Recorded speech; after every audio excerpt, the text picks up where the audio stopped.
Welcome to the AMC, cage. Welcome to the AMC. Yeah.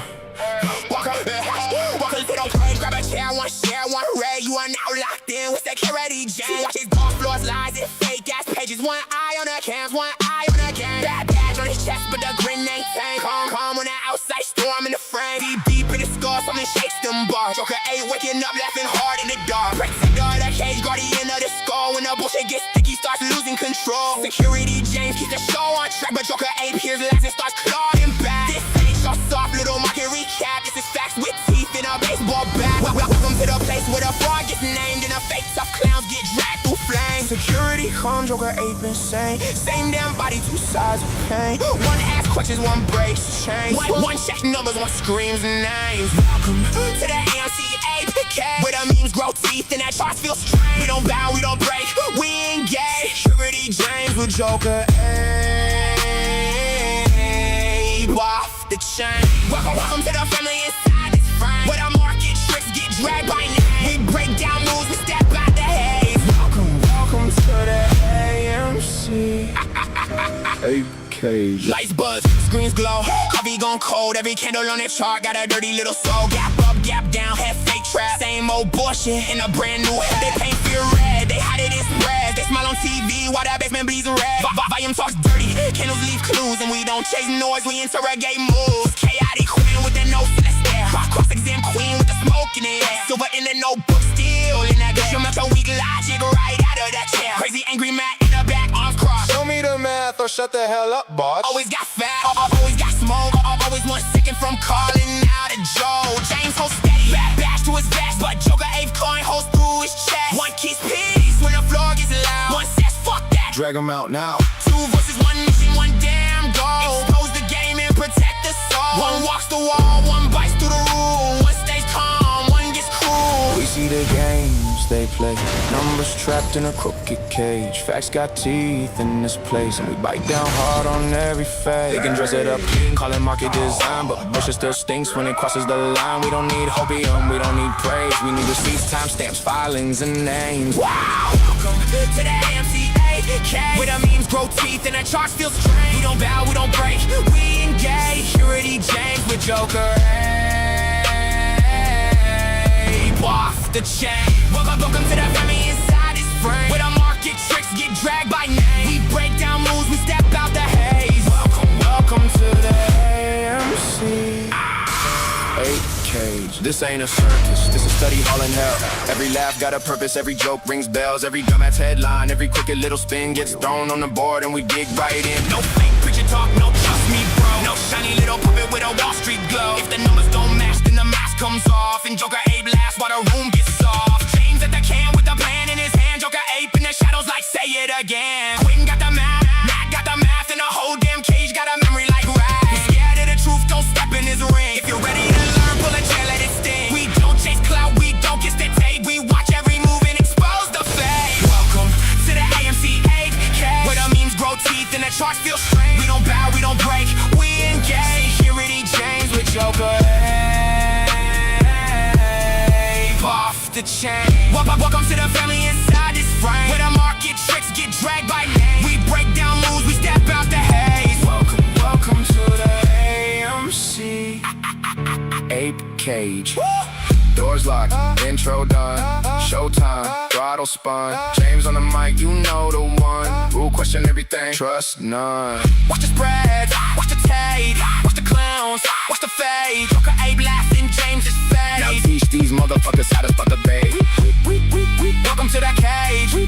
Joker 8 put the chain. Security James on stage. Welcome to the AMC 8 cage. Welcome to the AMC Ape Cage. Welcome. I have to say that yesterday was fun. It was nice to release all that kind of tension from listening to idiots. But at the same time, there was important thing I mentioned yesterday on the show, and that was this alpaca and Ondo token that was created for specifically AMC. And I dug into it like I said I was going to do. And you can ask Matt here shortly, but I was literally texting him last night saying, I found it.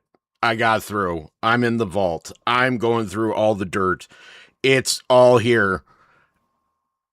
And I just, Matt, what was your, and when I finally talked to you, because you woke up early as hell today, while I was still working, but what were your thoughts when you saw what I sent you? If you're there. He's here, but me might be doing something.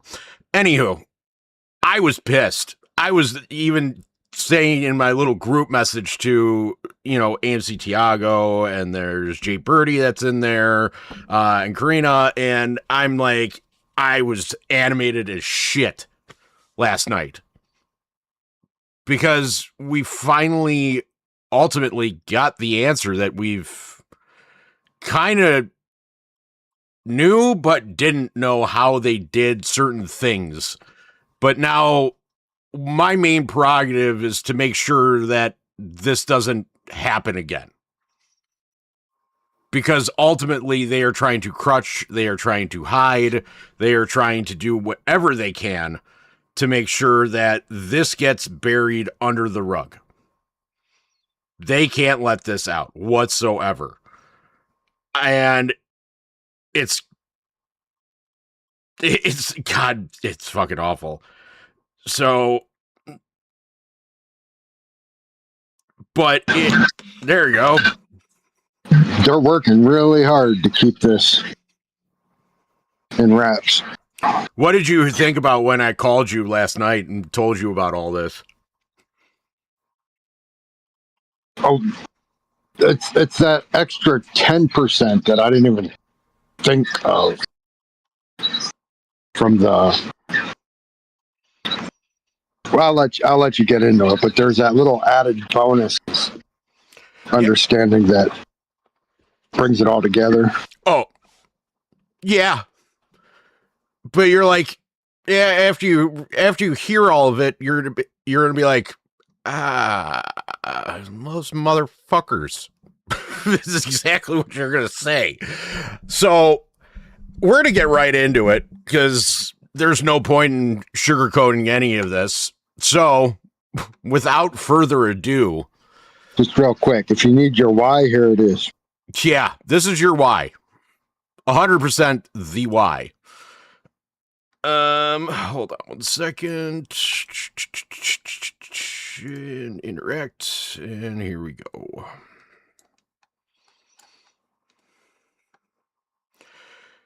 So, AMC, apparently the coincidence filed regulatory paperwork.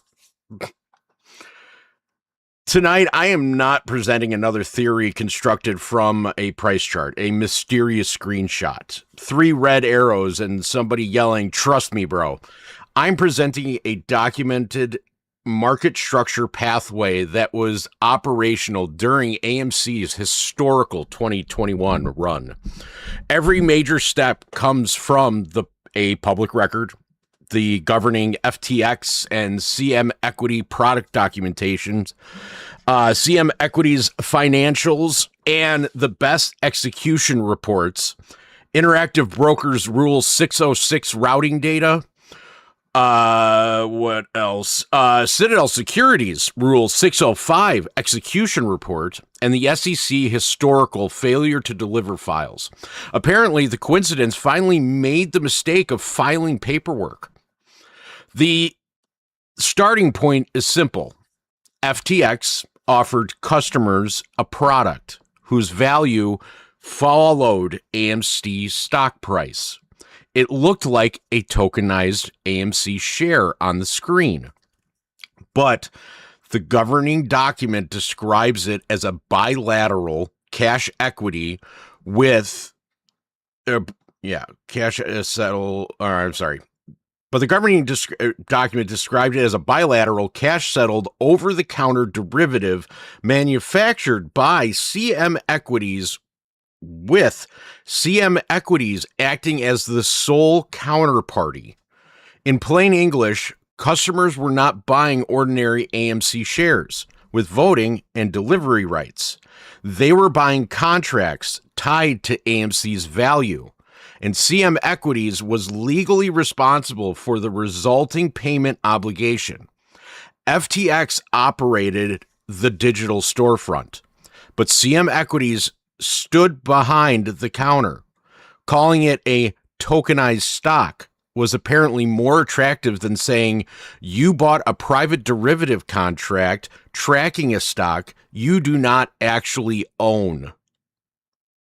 Funny how the boring legal language becomes, important after the confetti stopped falling. And if AMC's price moved sharply, CM Equities still had to satisfy the contracts it issued. That obligation created financial risk.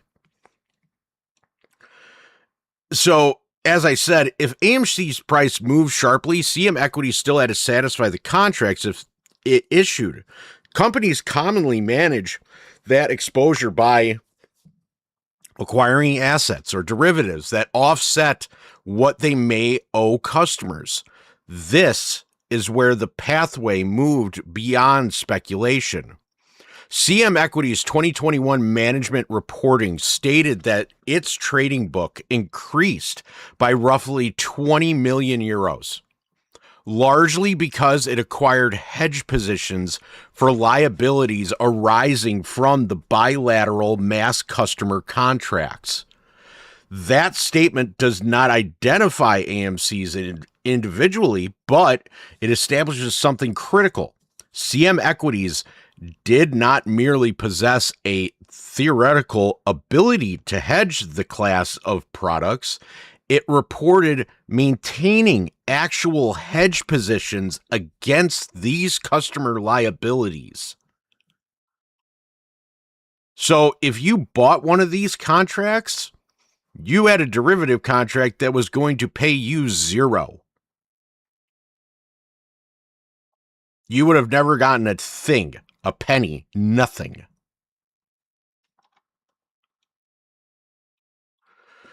When we followed that activity to the next door, CM Equities 2021 Best Execution Report identified Interactive Brokers, Central Europe, as the dominant gateway for approximately 95.28% of its reported equity volume and approximately 98.95% of its reported equity derivative volume.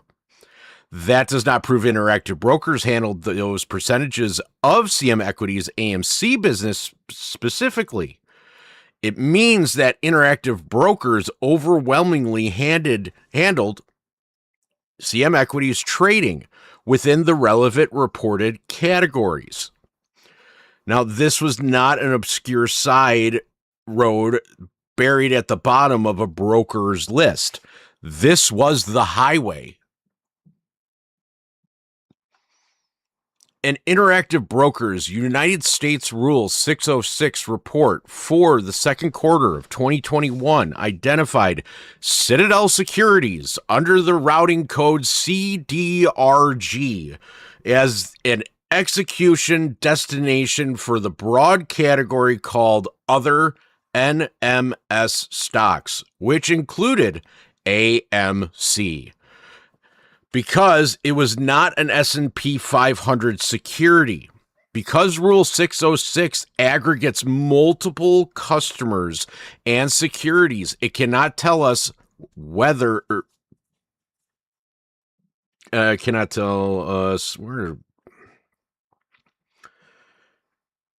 whether a particular CM Equity AMC hedge order reached Citadel. Think of the report as a traffic map. It proves that the Interactive Broker highway had an open Citadel exit, receiving traffic during the relevant period. What it does not reveal is the license plate on CM Equity's car. So Citadel's June 21 Rule 605 report makes that exit much harder to dismiss as irrelevant. It records approximately 3.11 million covered AMC orders, representing approximately 1.611 billion shares during June. And that's the only month, June of 21. And since it's derivatives, that's a notional value on volume, right? Yes, correct. That's not so that's not even like net versus Nope. That is the total number total number. And that's the thing about the total return swap bilateral contracts is they can be underwritten on any terms agreed upon by the bilateral parties. Correct. But this is for the entire month of June. Approximately 954.2 million covered order shares were reported as executed at Citadel. Approximately 648.4 million were canceled, and roughly 8.3 million were executed elsewhere. Precision matters. Citadel did not report executing 1.611 billion AMC shares on June 2nd. That figure represents covered orders submitted throughout June, while approximately 954.2 million shares were reported executed at Citadel during the month. The accurate number is already extraordinary. It does not need steroids, a cape, or an internet rumor attached to it. The settlement records add another documented piece. In 2021, ordinary U.S. stock transactions generally settled on T+2. The SEC's aggregate AMC failure to deliver balance was approximately 1.4 million shares on June 4th. The expected settlement date for trades executed on June 2nd. AMC's aggregate fail balance later exceeded 4 million shares on June 21st, June 25th, and June 30th. And AMC appeared on the New York Threshold securities list. Those were real settlement problems. But the public SEC data combined obligations across clearing members. They do not identify Citadel's Interactive Brokers, CM Equities, or a particular customer as responsible for any individual failure. That limitation does not destroy the pathway. It defines the investigation. We are no longer asking whether something strange happened to AMC. We can ask a narrow, testable question. Did CM Equities hedge order FTX-related AMC exposure or associated settlement obligation enter the Interactive Broker system and reach Citadel, a Citadel-connected venue, or an account connected to that activity? Answering that question requires customer-level records. CM Equities Interactive Brokers trade confirmation, account settlements, and hedge subledger, the FTX product liability ledger, which would probably be, as of right now, the easiest thing to actually get, just because it's a part of the bankruptcy, so that's why it's probably the easiest thing to get if you can get it. Interactive Brokers order identifier, CAT life cycles, Citadel blue sheets, and NSCC and DTC settlement records. Those documents could connect the originating account, security, order, execution, venue, and final delivery obligation. They would replace the traffic map with the license plate. The public record does not yet prove a Citadel crime or identify the party responsible for the specific failed delivery. What it establishes is the documented pathway, an extraordinary concentration of AMC order activity, a elevated settlement failure cluster, and a clearly defined evidentiary gap.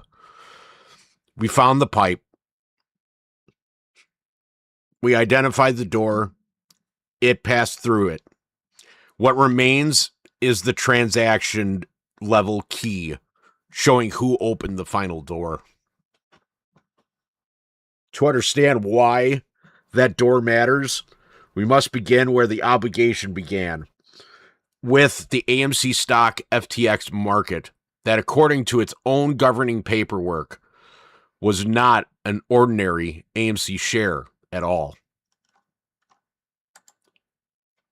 Apparently, the token had a hedge book, and the highway had a Citadel exit.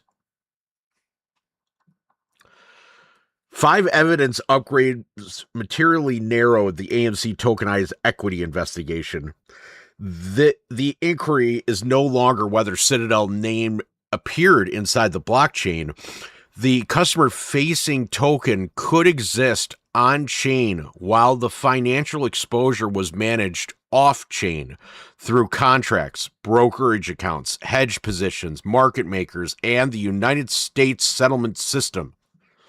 Apparently, calling something on-chain was supposed to make everyone forget to inspect what happened off-chain. The breakthrough came from me. It was the decision to stop treating the FTX token as the end of the pathway. The better question was, who legally owned the customer's money when the AMC linked contract changed value? From there, the investigation could follow the liability into a traditional finance system. Who carried the exposure, whether it was hedged? Which broker handled the activity, where the order could have been executed, and which entity ultimately owned the delivery. The first evidence upgrade identified what FTX actually sold.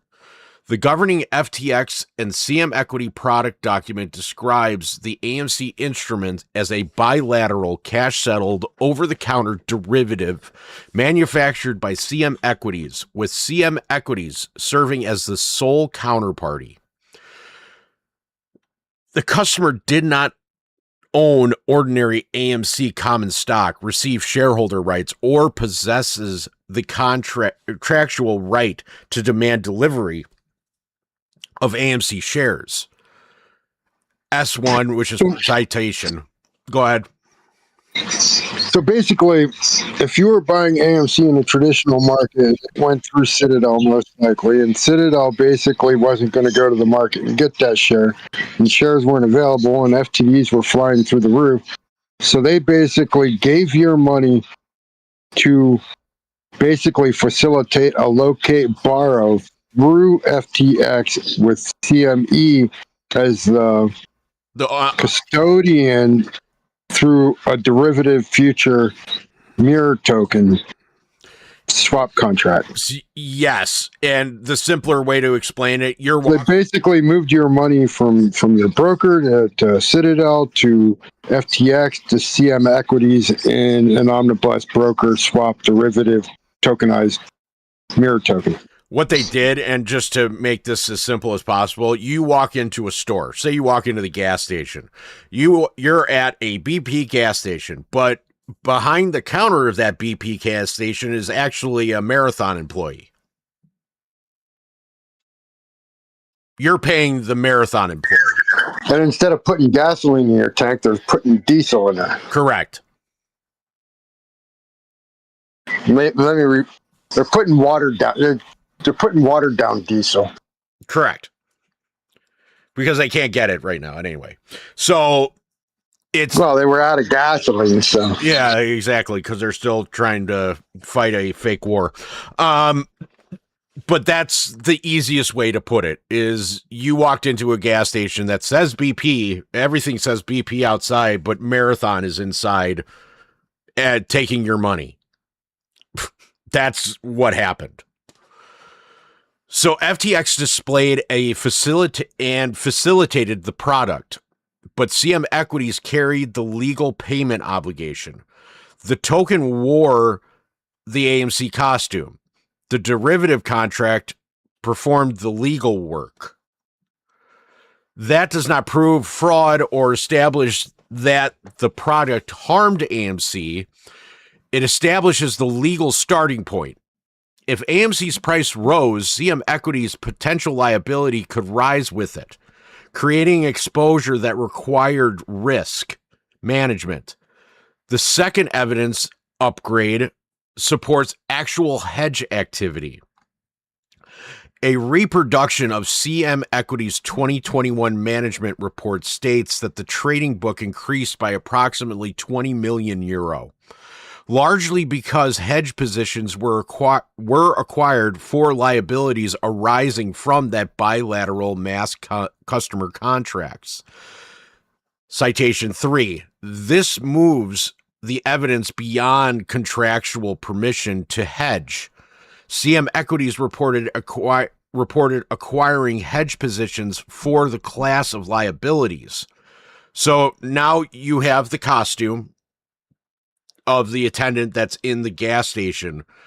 Now we're picking up their associates for their particular hedge against you. Do you get that, Matt?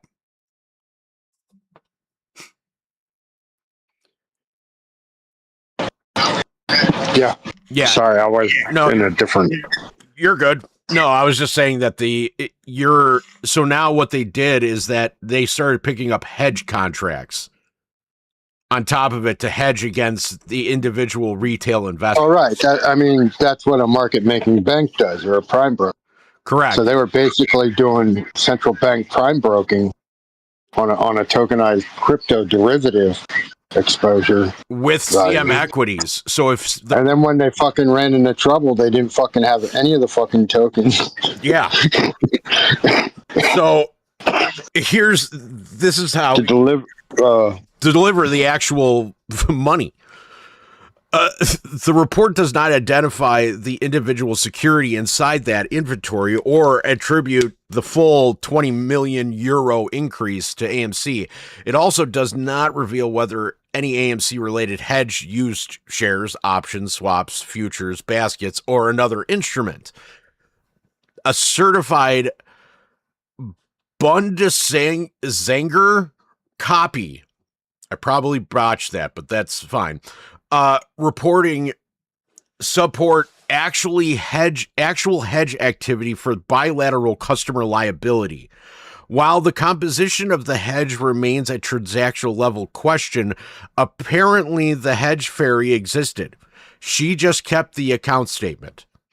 The third evidence upgrade identifies the dominant brokerage gateway. CM Equities 2021 MIFID Best Execution Report states that Interactive Brokers Central Europe handled approximately 95.28% of its relevant reported equity volume and 98.95% of its reported equity derivative volume. Those are aggregate categories, so they do not prove that Interactive Brokers handled 95.28% of CM Equities AMC hedging. They established that Interactive Brokers was overwhelmingly CM Equities' principal gateway for the category, most capable of connecting such a hedge.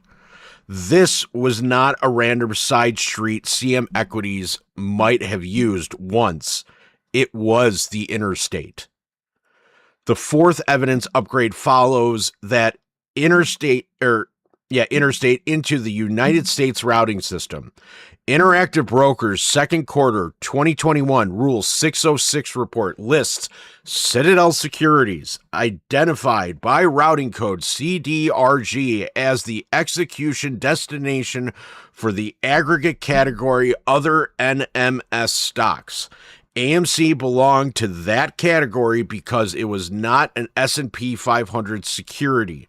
During June of 21, Citadel received approximately 1.86% of Interactive Brokers' routed orders in that category, S4 and S5. Rule 606 functions as an aggregate traffic report. It identifies destinations receiving broker orders flow, but does not disclose every customer, originating account, or security routed to those destinations. It therefore confirms that the Citadel exit existed, was operational, and received Interactive Broker orders flow during the relevant period. It doesn't prove that CM Equity's AMC order took that exit. The highway is confirmed. The exit is confirmed. The license plate remained concealed.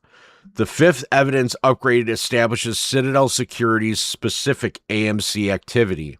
Citadel June 2021 Rule 605 report approximately 3.11 million covered AMC orders representing approximately 1.611 billion submitted shares.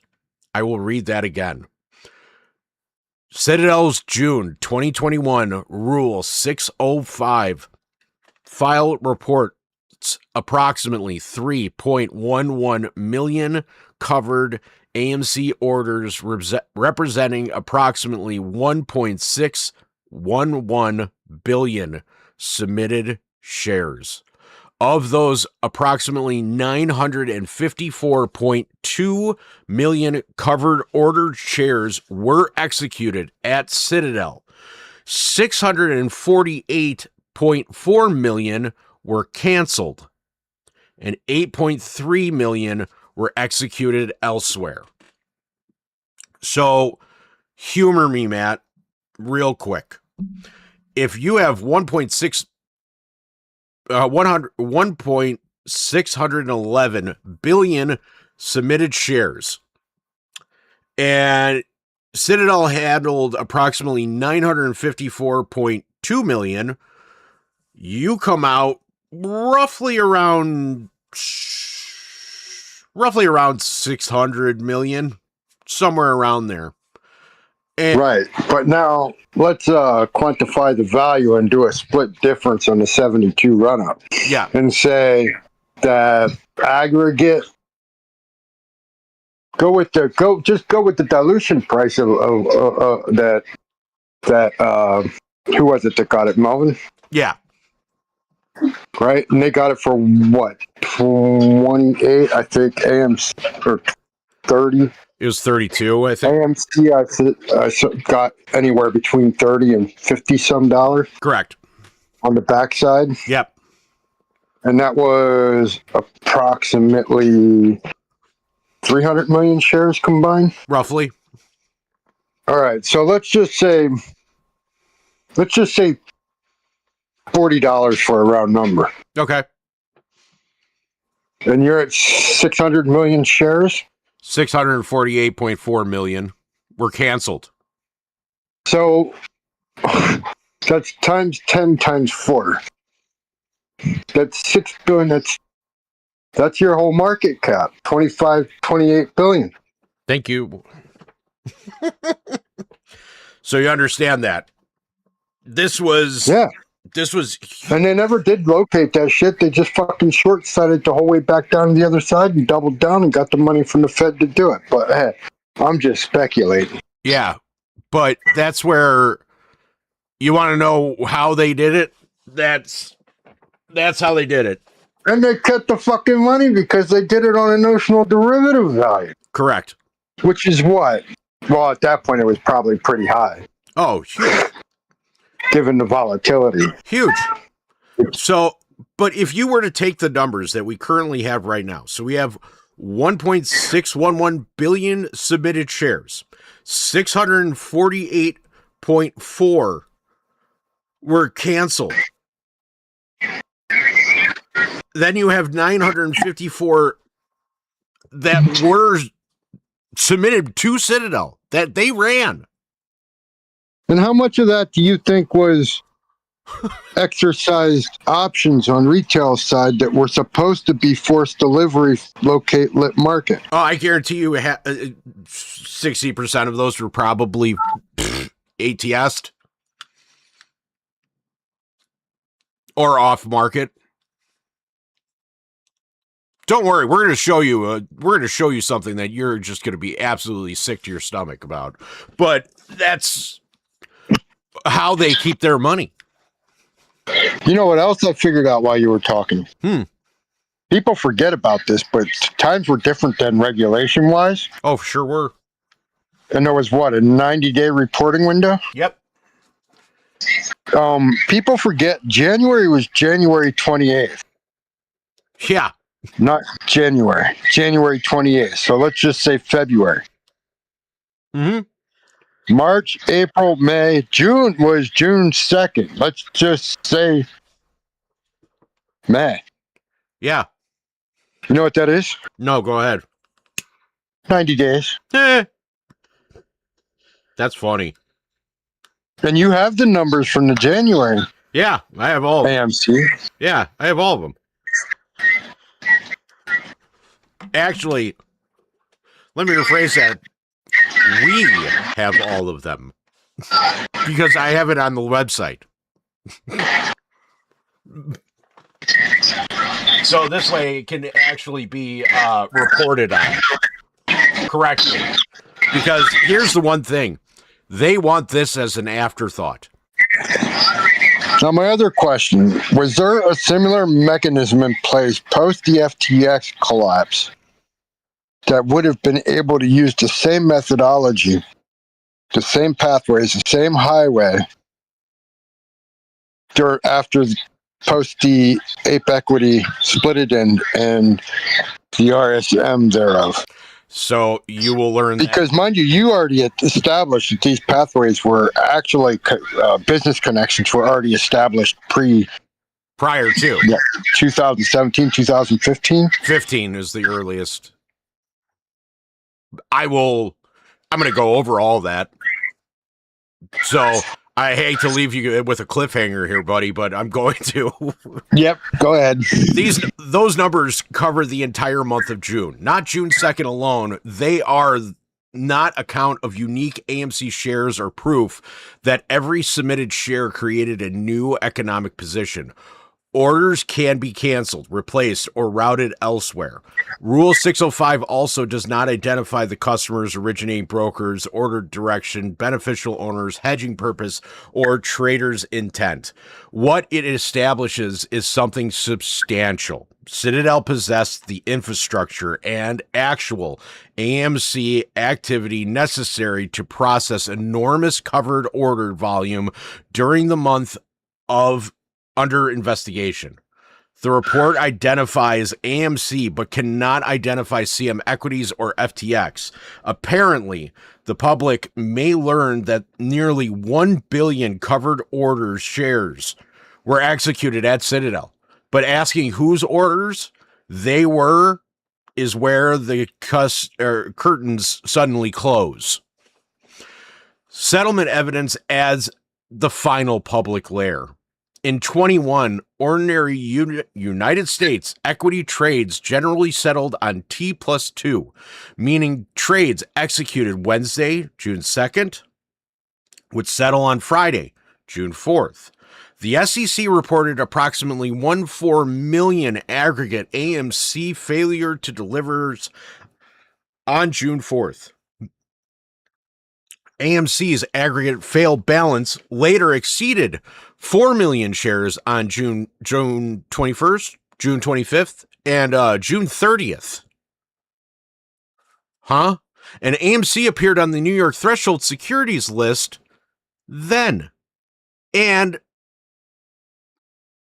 FTD means securities required for settlement were not delivered by the settlement date. The SEC figures represent the aggregate outstanding balance associated with AMC on that date.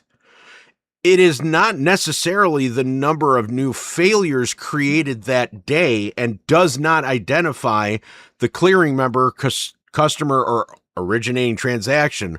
The late June balances also cannot automatically be traced to June 2nd's trades. The other thing people don't tend to forget is that being on the threshold list or being on a SSR only stops the contributing parties from shorting. It doesn't stop the entire fucking Wall Street from shorting. Correct. So they establish unresolved aggregate delivery obligations, not proof of naked shorting, manipulation, or Citadel responsibility. Each public record therefore answers a different part of the investigation, while withholding the identifier needed to connect the parts. The FTX documents identifies the contracts and legal counterparty. CM Equities Management reporting supports actual hedge activity for the class of liability. The best execution report identifies Interactive Brokers as the dominant gateway. Interactive Brokers Rule 606 reports confirms Citadel as the available execution destination.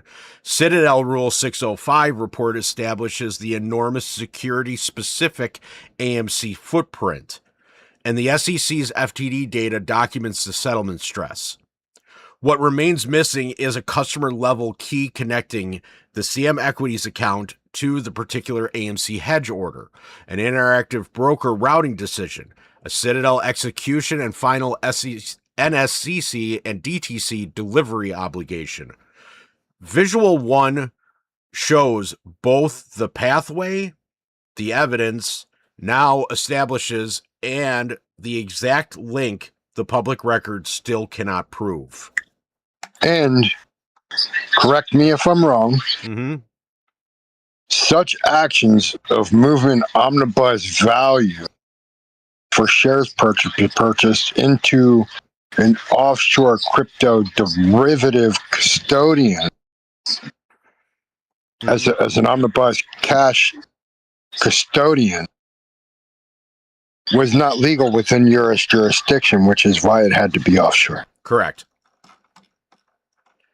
So I'm going to go over this the best way I can. I will post these individual images of these charts so that this way you guys can go along with them. That way it kind of makes it easier for this. Actually, I could do that. I could do that right now. Hold on 1 second. So that makes this easier and you guys can actually see what I'm talking to, because sometimes it comes up blurry on my end. So if it's coming up blurry on my end, please forgive me. But you have, as we go over these, if you go to, I just posted the first one and I will continue to post as I go along with these visuals. So this way you guys know where I'm at. What we know, what it means, where the curtain drops. Continue links. Actually, I'm going to do this one more way because for some reason it's harder for me to read.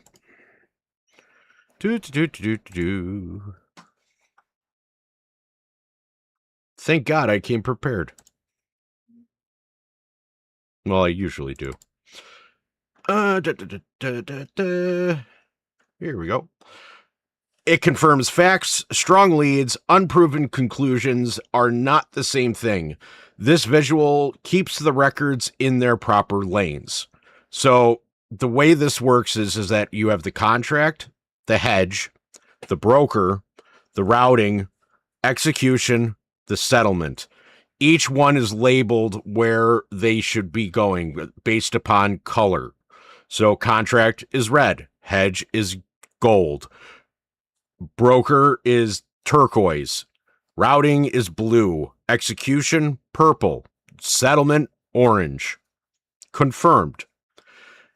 The FTX AMC instrument was documented as the CM Equities bilateral cash settled OTC derivative. That is 100% fact. The evidentiary meaning It identifies the legal product, manufacturer, and sole contract counterparty or contractual counterparty. The boundary that must be respected is that it does not prove fraud, manipulation, the composition of any hedge. My meaning, in plain English, the tokens wore an AMC costume, but the paperwork said private derivative.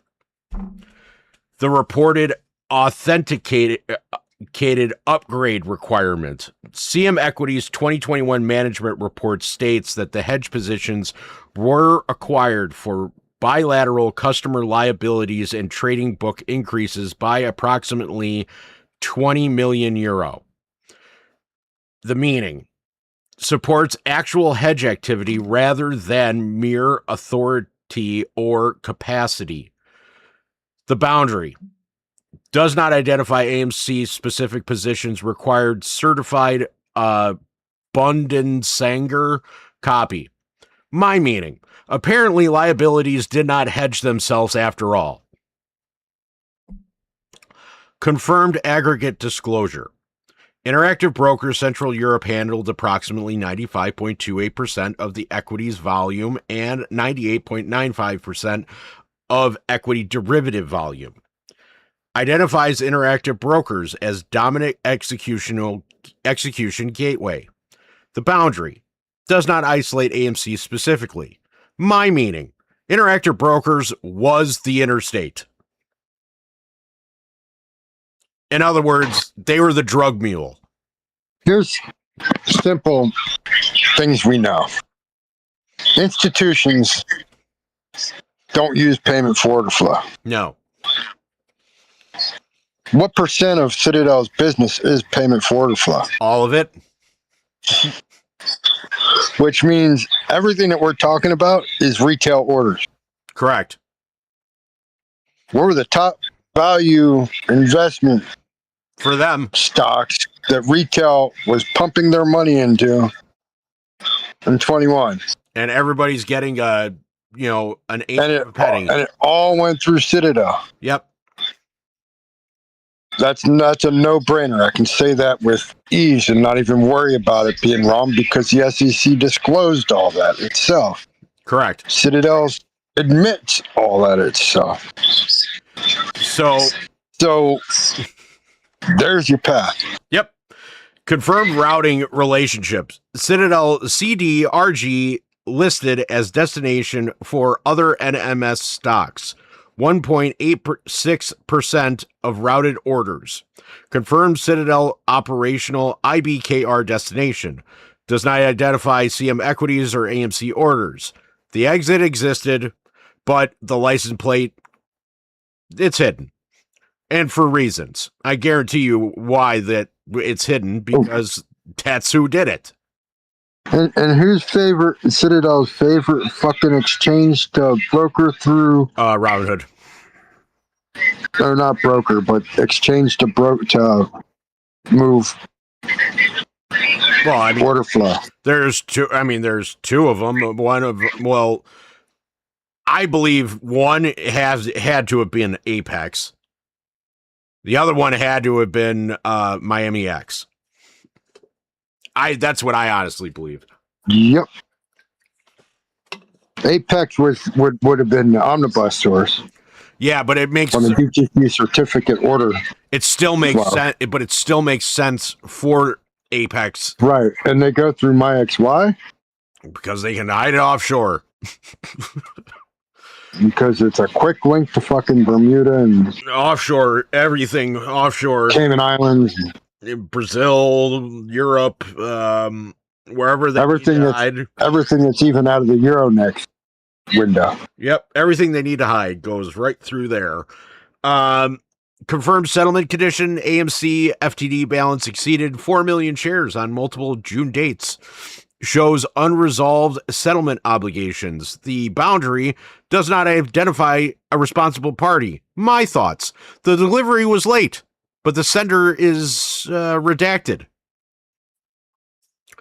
Strong investigation lead. CM Equities hedge flow could have traveled through IBKR to Citadel. The plausible operational pathway. The boundary does not identify a responsible party. My thought. We have the roadmap, not the receipt. Just to throw this out there too, just I don't know, just because it's interesting fact. Mm-hmm. Guess who's got an ex-Citadel alumni sitting on their executive board? I'm not sure. You go ahead and say it, though. Miami Group. Even better. They only own 11.6 million contracts. Citadel does. So, not established. Not established. Specific CM equities or FTX AMC orders reach Citadel. The evidentiary meaning. It's a key evidentiary gap. Boundary. Requires cat blue sheets confirmation. Close is not closed. Not established. Citadel used FTX exposure as collateral or suppressed price. The evidentiary meaning, hypothesis, requiring intent and position data. Boundary, requires internal records. My thoughts, a pipe is not a confession. Why this classification matters. This classification prevents confirmed fact, strong leads, unproven conclusions from being merged into one claim of proof. Public evidence establishes capability, proximity, reported hedge activity, routing infrastructure, execution volume, settlement stress. It does not yet establish transaction level attribution or intent. How this pathway was built. Every source came from public filing, archived pages, regulatory reports, or published data sets. No private brokerage accounts, confidential customer data, cat records, blue sheets, or subpoenaed returns were accessed. The pathway was assembled by sequencing public disclosures and forcing them to interact. So everybody understands that.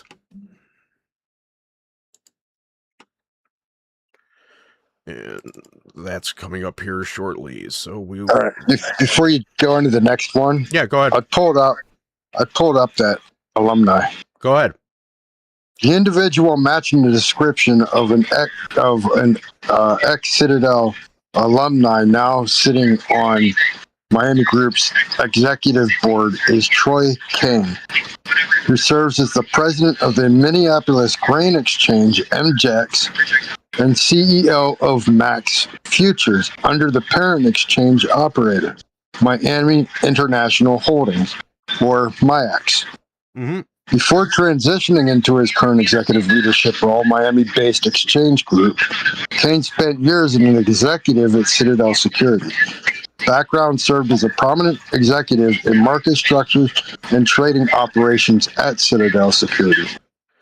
Current board and executive alignment, in charge of day-to-day operations at Miami Grain Exchange, and spearheads the strategic scaling of the newly expanded MIAX Futures business, which introduces the launch of physical options trading pits in Miami. Other Citadel board connections, if you are thinking of local Miami philanthropic or community boards rather than corporate exchanges, Maroyne Sablick, a current partner at Citadel Securities, is a board member of the nonprofit organization's Breakthrough Miami. So he sits on the floor and grows the Miami's derivative international futures exchange. Correct. And he was in charge of Citadel's futures operations. Mm-hmm. Yeah. So pretty interesting. So the network, until I actually see connecting something happened to these criminals, no rules are enforced, and these rich clowns always have a way out. Thanks for always sharing. That's not what I'm sharing. What I'm actually sharing is how they did this. And by going ahead and actually explaining this stuff to you guys, this is how you keep them in the box. It's when you stop looking for the information and sharing it and giving people the understanding of how is how they escape. So we have to keep on putting pressure on them by giving out this data and facts whenever we can find it. That's how you win. And sometimes repeating old ones just to refresh everybody's memory, because connections can still be made from old data. It has to be made from the old data, or else we're spinning our wheels. This is the closest thing to an understanding that we can give people, one, and two, this is the best way for you guys, A, to learn how their criminal mind thinks, and two, keep them in the box. Keep on asking the questions. If we can find this stuff, so can they. If you can map out their past moves, it's easier to see what their next move is going to be. Correct. And then you can act on that, as opposed to always being in the past, a step behind, playing the chase. So now we are, by the end of this report, you guys will understand what they are going to try and do, because Ando and Alpaca have a reason behind all of this. And I'm going to show you that later on. Oh, the Alpaca Ando is really interesting when you consider I'm going to show bankruptcy trustee and all that. I'll let you get into that. Yeah, I'm going to show you. I'm going to show you all that stuff too. So don't worry. We have plenty to go over. So, and we actually did report on that in our last time we did the FTX bankruptcy. Yeah, but now I have more. Yeah, now we're just connecting pieces from there to new. Visual 1 establishes the evidentiary classification. The next question is how those classifications were reached. A conclusion is only as reliable as the record supporting it, the method used to obtain that record, and the limits imposed by what the record does not disclose. No single document establishes the complete pathway. The FTX and CM Equities product documents identify the legal obligation, but not the hedge. CM Equities reporting supports hedge activity and identifies the dominant broker, but not an AMC specific transaction. Interactive Brokers Rule 606 data confirms Citadel as the operational routing destination, but conceal the originating customer and security. Citadel's Rule 605 identifies enormous AMC activity, but not the source of the orders. The FTD data documents settlement stress, but not the participant responsible. The investigation originality, therefore does not depend on one secret document. It comes from placing separate public records in the correct sequence without pretending that one record proves what only another could establish. Each source contributes one portion of the pathway, and each stops just before providing the identifier needed to connect it to the next. That makes the source trail part of the evidence. Visual 2 identifies how each public record was assessed, what information was extracted out of the precise role it plays in the investigation. No secret database, no anonymous tipsters, just public records that apparently coordinated their alibis. So I have to go to this one. So Visual 2 is the public record audit trail. What I did here was that this is how each record contributed to the entire pathway. So it goes off of public record, access method, what was extracted, role in the pathway, which is also my understanding of it. So the legal product is red. The hedge plus broker is gold. Turquoise is the routing data. Blue is the execution data. Orange, settlement. Purple, modern comparison. FTX CM Equities product document, the internal archive retrieval. What was extracted? The contract structure, counterparty, cash settlement terms. Role in the pathway. Identified legal obligator. Obliger. Sorry. CM Equities reporting. MIFID report and a Bundeszyger reproduction. IBKR dominance. Hedge activity language. Established hedge activity and broker gateway. Interactive Broker Rule 606, the XML parsing of Q2 2021 data. Citadel routing presence is what was extracted. The measured security specific activity. Citadel Rule 605, the raw file aggregation. AMC order and execution volume. The measured security specific activity. The SEC FTD data, S8. Historical zip filtering. AMC settlement failures, the established settlement stress, Ondu, Alpaca, FINRA disclosures, the public legal and regulatory pages. The extraction was the modern tokenized equity infrastructure. Role in the pathway, contextual comparison only. The originality wasn't one document, it was a sequence. The originality of my framework lies in the sequence. I didn't stop identifying Citadel's isolation. I traced the legal obligation, hedge reporting, broker dominance, routing infrastructure, execution data, and settlement outcomes into a single investigative chain. Within the public materials reviewed, no earlier analysis was located that assembled this full sequence from FTX structure through CM Equities hedging, interactive broker routing, Citadel execution data, and the SEC settlement records.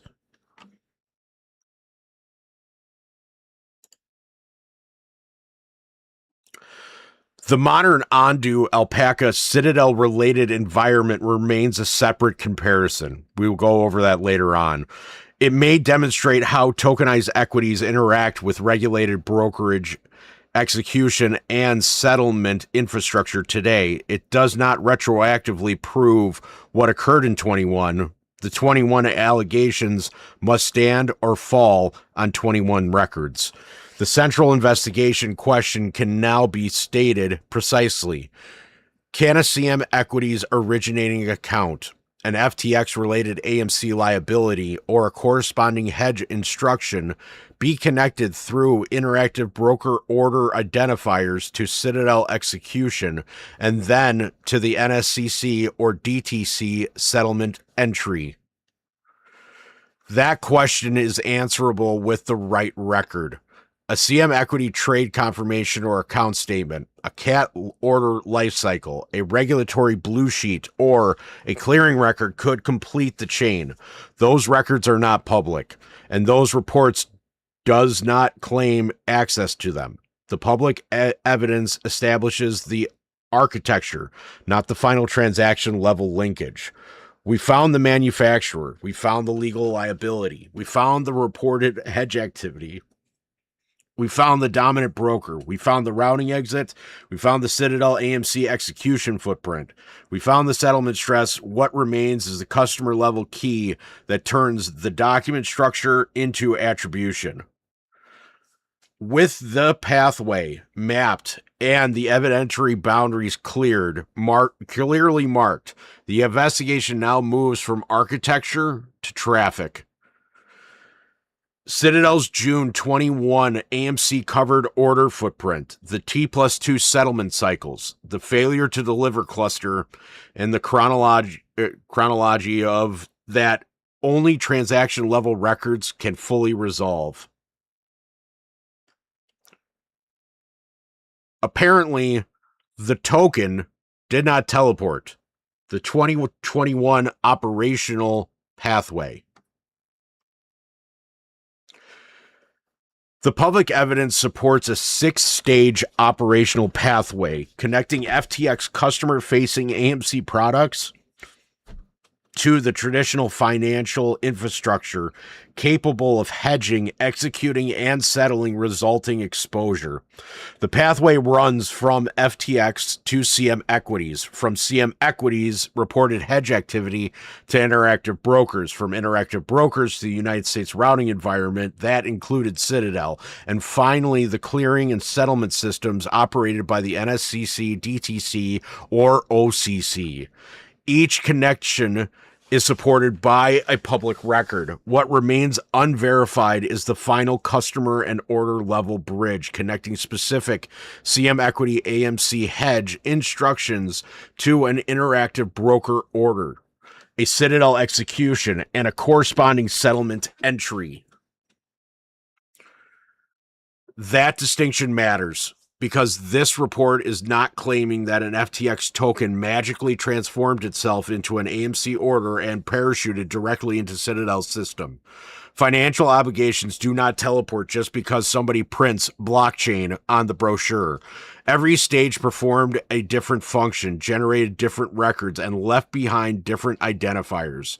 FTX provided customers with AMC-linked price exposure, but the governing documentation described the instrument as bilateral, cash-settled derivative rather than an ordinary AMC share. CM Equities was identified as the manufacturer and sole counterparty. The customer clicked AMC on FTX, but the resulting contractual obligation landed on CM Equities' books. CM Equities' reproduced 2021 management report then states the hedge positions were acquired for liabilities arising from bilateral mass customer contracts, and that its trading book increased by approximately 20 million euro. The report does not identify every security in that hedge inventory or establish that the entire increase involved AMC. It nevertheless moves the analysis from possible hedging to reported hedge activity for the relevant class of customer liabilities. Apparently, the hedge fairy was real. She just kept a portfolio statement. CM Equities' best execution disclosure identifies Interactive Brokers Central Europe as the handling approximately 95.28% of its relative reported equity volume and approximately 98.95% of its equity derivative volume. Those percentages are aggregates and are not AMC specific, but they establish that Interactive Brokers was not merely one possible broker among many. It was CM Equities' dominant reported execution gateway. Interactive Brokers' second quarter 2021 Rule 606 reports then list Citadel Securities under the CDRG identifier as the destination in the aggregate other NMS stocks category. That includes AMC. Citadel's represented approximately 1.86% of Interactive Brokers' June orders in that broad category. Rule 606 confirms that the Citadel exit was open and receiving traffic. It does not identify whether CM Equity AMC orders took that exit. So I'm going to pause there for a second. But what happens, what I find interesting, and Matt, this is going back to a conversation that we had a while ago, but we were trying to figure out when we were going over the bankruptcy from FTX, we were trying to figure out who was the mule that is basically sending everything over to Europe or wherever it was going. It's IBKR. 100%. They're the mule. Yeah. It's pretty fucking apparent. Are they their own custodian? See, that's what I'm trying to figure out. Is that I know TradeStation is. because of MMTLP. If TradeStation is, I mean, is IBK, who's settling the IBKR accounts then? I don't know. Let me see what we can find out. I mean, that's the $1 million question here, because if Citadel is taking 1.86% of these orders specifically in June, I want to. IBKR is its own primary direct custodian for individual and general accounts by operating internal safekeeping depositories. So why the hell? For specific institutional clients, trust, IRISA plans requiring a tri-party arrangement, IBKR integrates with major third-party custodian banks like JP Morgan, Citi, and BNY Mellon.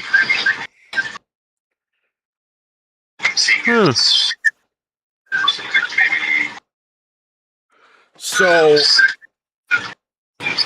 can you send me? So you have Take Vision, you have IBKR, you have Apex, and then you have your central bankers. Can you send that to me? Yeah.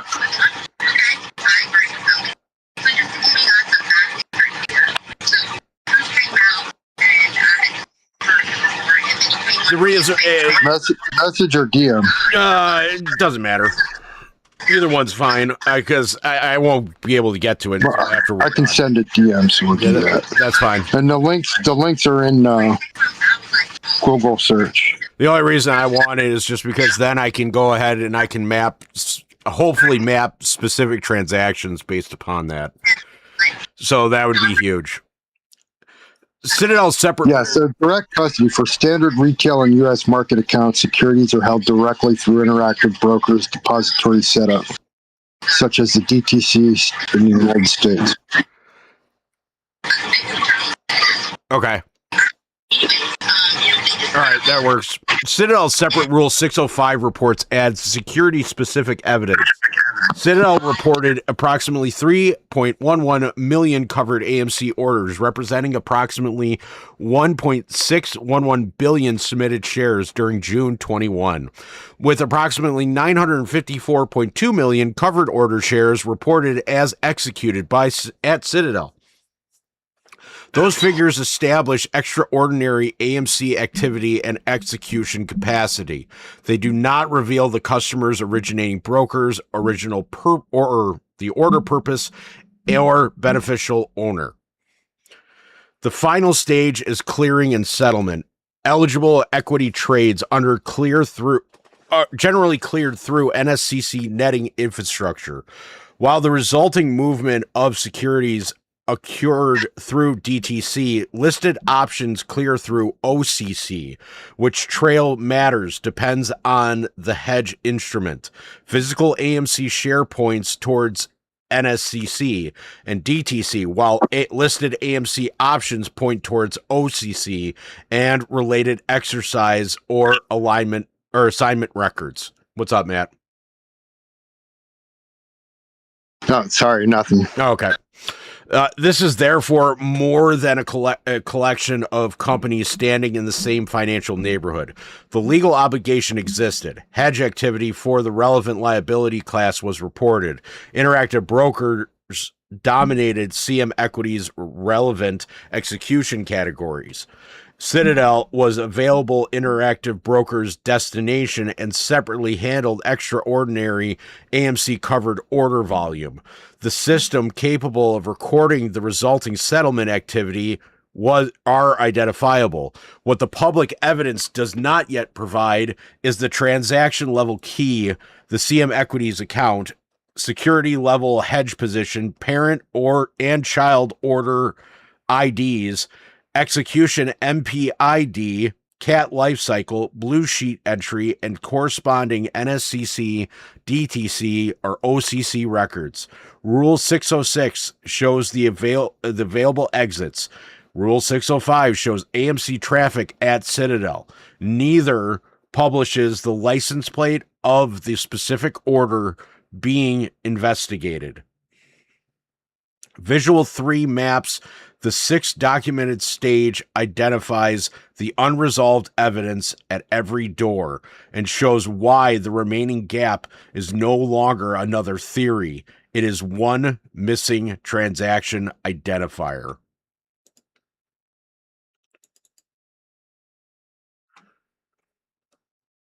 And let me do this real quick. I'm posting the visual 3 on Twitter for everybody, so everybody knows that it's out.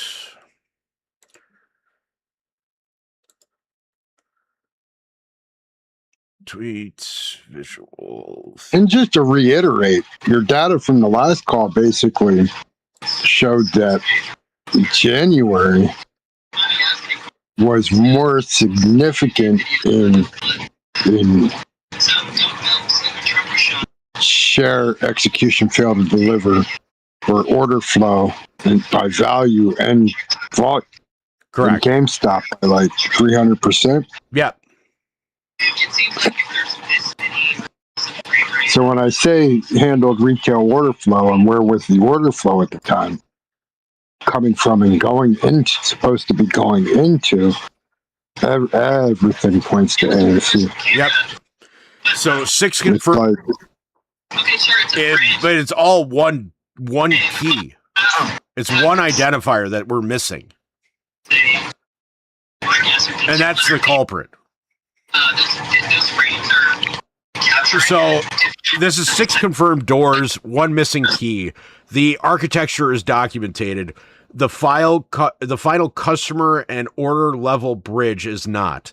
FTX to CM Equities to the hedge to IBKR to Citadel to NSCC, DTC, OCC, and then order ID missing. FTX customer-facing products. FTX offered customer AMC linked exposure governed by CM Equity product terms. This is confirmed product architecture. Oh, shit. One other real important thing to think about when you're thinking about all this is that derivatives are never part of the short report. No.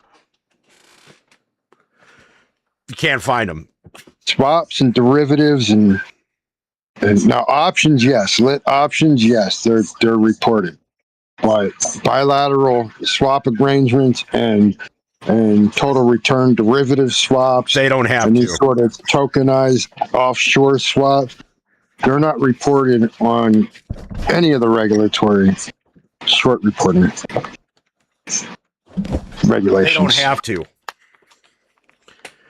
That should be also clarified as well.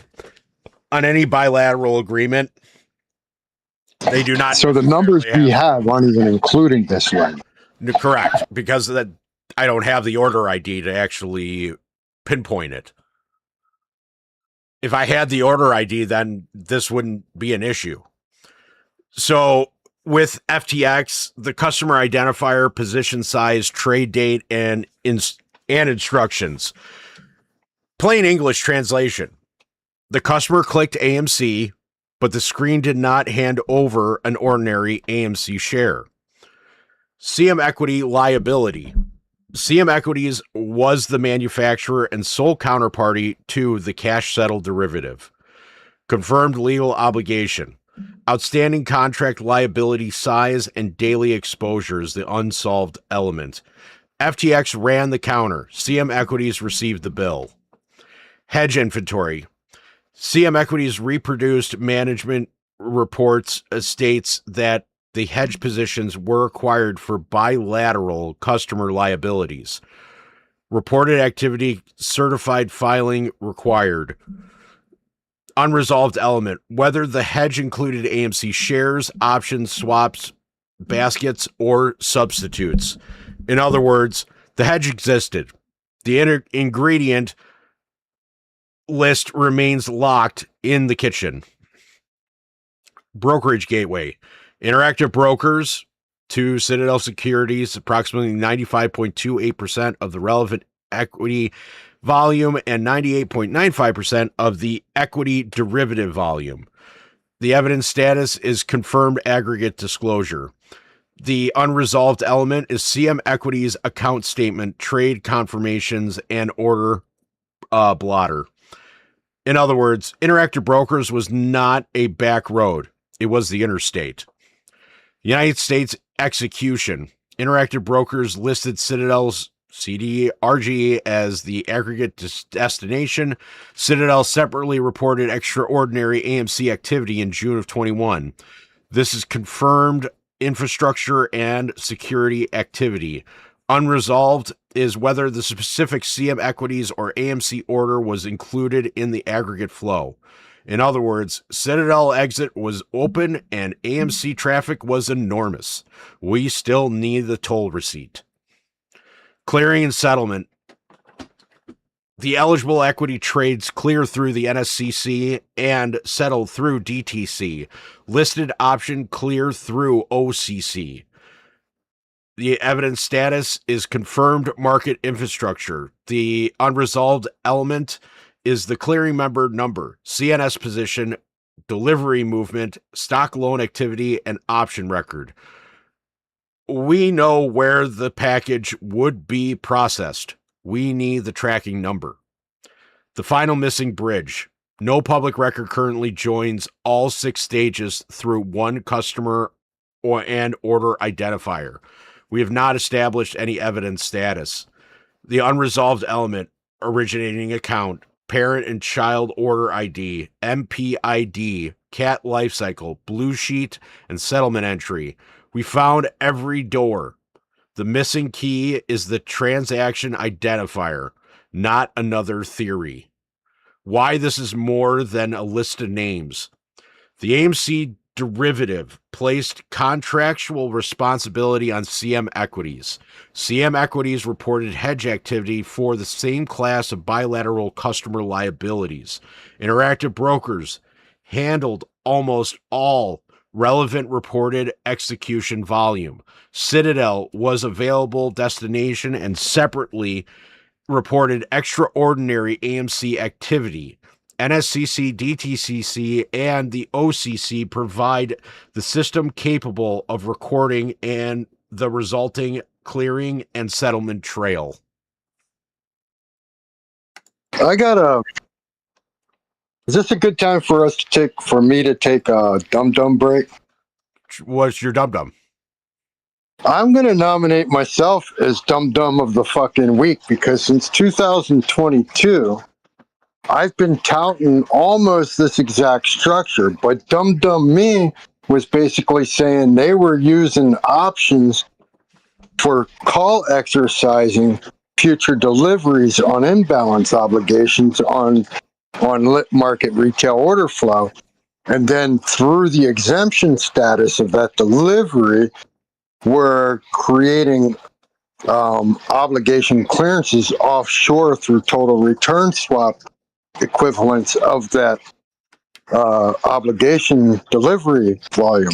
Well, you should be. Unfortunately, I had it wrong because I never imagined that they were originating them as swaps straight out of the share structure. Yeah, no, they had through the offshore tokenization and then put into from total return swap into a crypto derivative structure. But they had so as wrong as I've been for 2 years, I'm all right with calling myself dum-dum of the last 2 years for constantly repeating the same wrong thing, because this is much worse than what I was.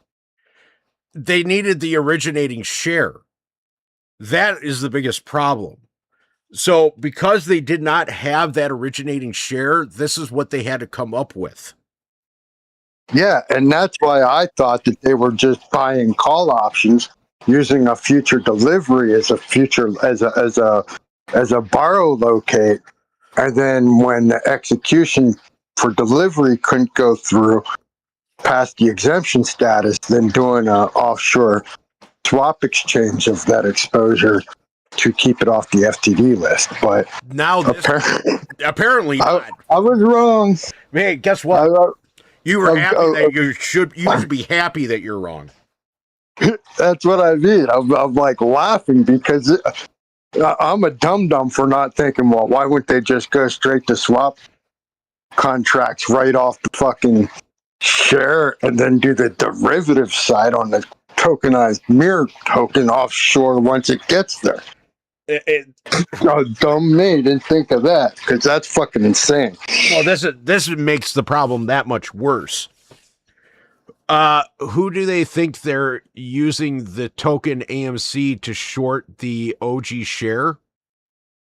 Who are they? Do you mean who are they using the token AMC to short? Oh, don't worry. I'll answer your question later on. But they wouldn't do that. That would be crazy. Could they? Yes, they could. Well, if they can, they do. Yeah, but they wouldn't do that. Nope. They're even fucking crazier than I thought they were. Oh no, this is what we're about. It's 2 sections away. It's the 4th section. That's where you're going to find out exactly what they're trying to do with these new tokens, because I figured that out too.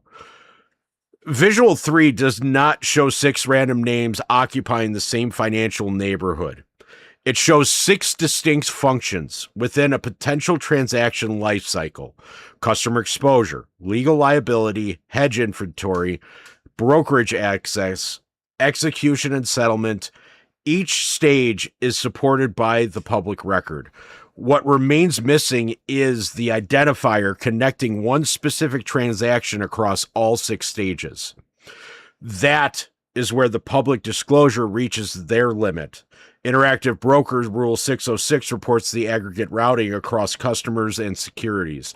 Citadel Rule 605 reports aggregates covered order by security. Neither report identifies the customer, beneficial owner, originating account, or complete routing history, positive purpose or position purpose, long or short marking, locate source, derivative, liability, or collateral agreement.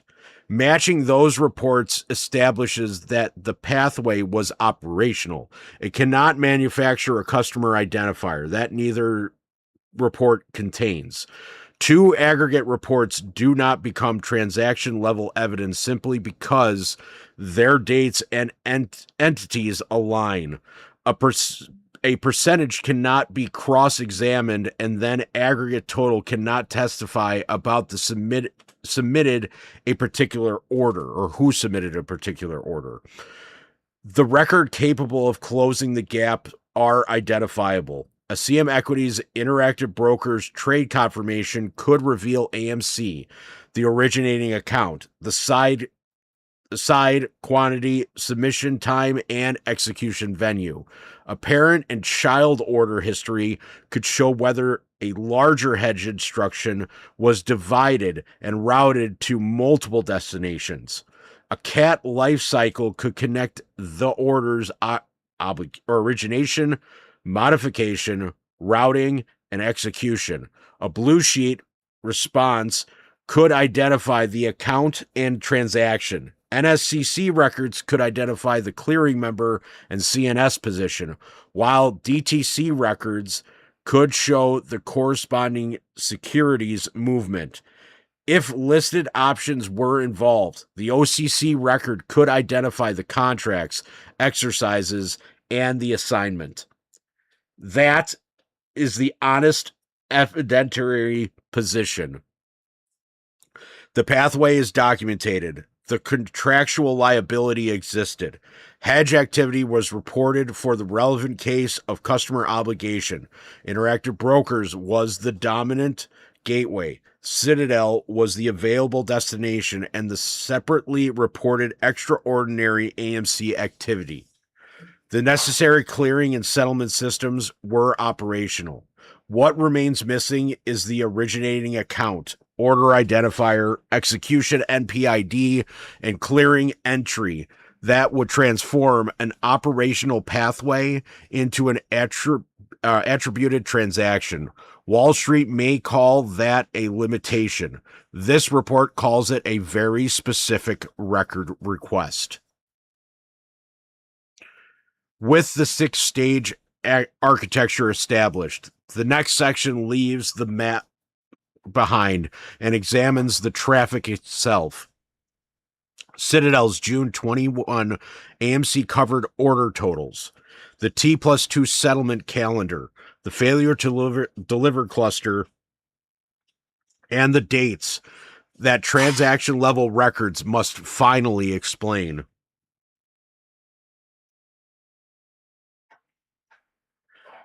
Yes, I'm going to say that out loud because that's actually a really good question there, Sassy. Is this why they want the Clarity Act?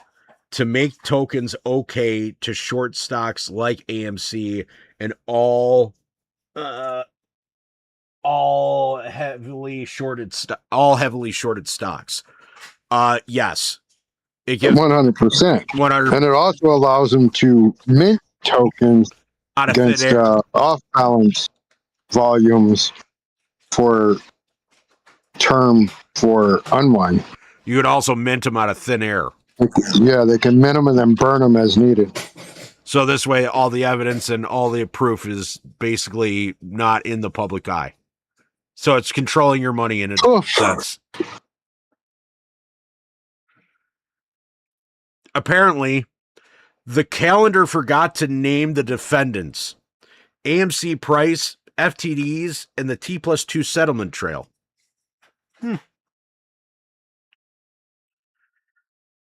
This section places AMC's June-July 21 price history besides its aggregate failure to delivers.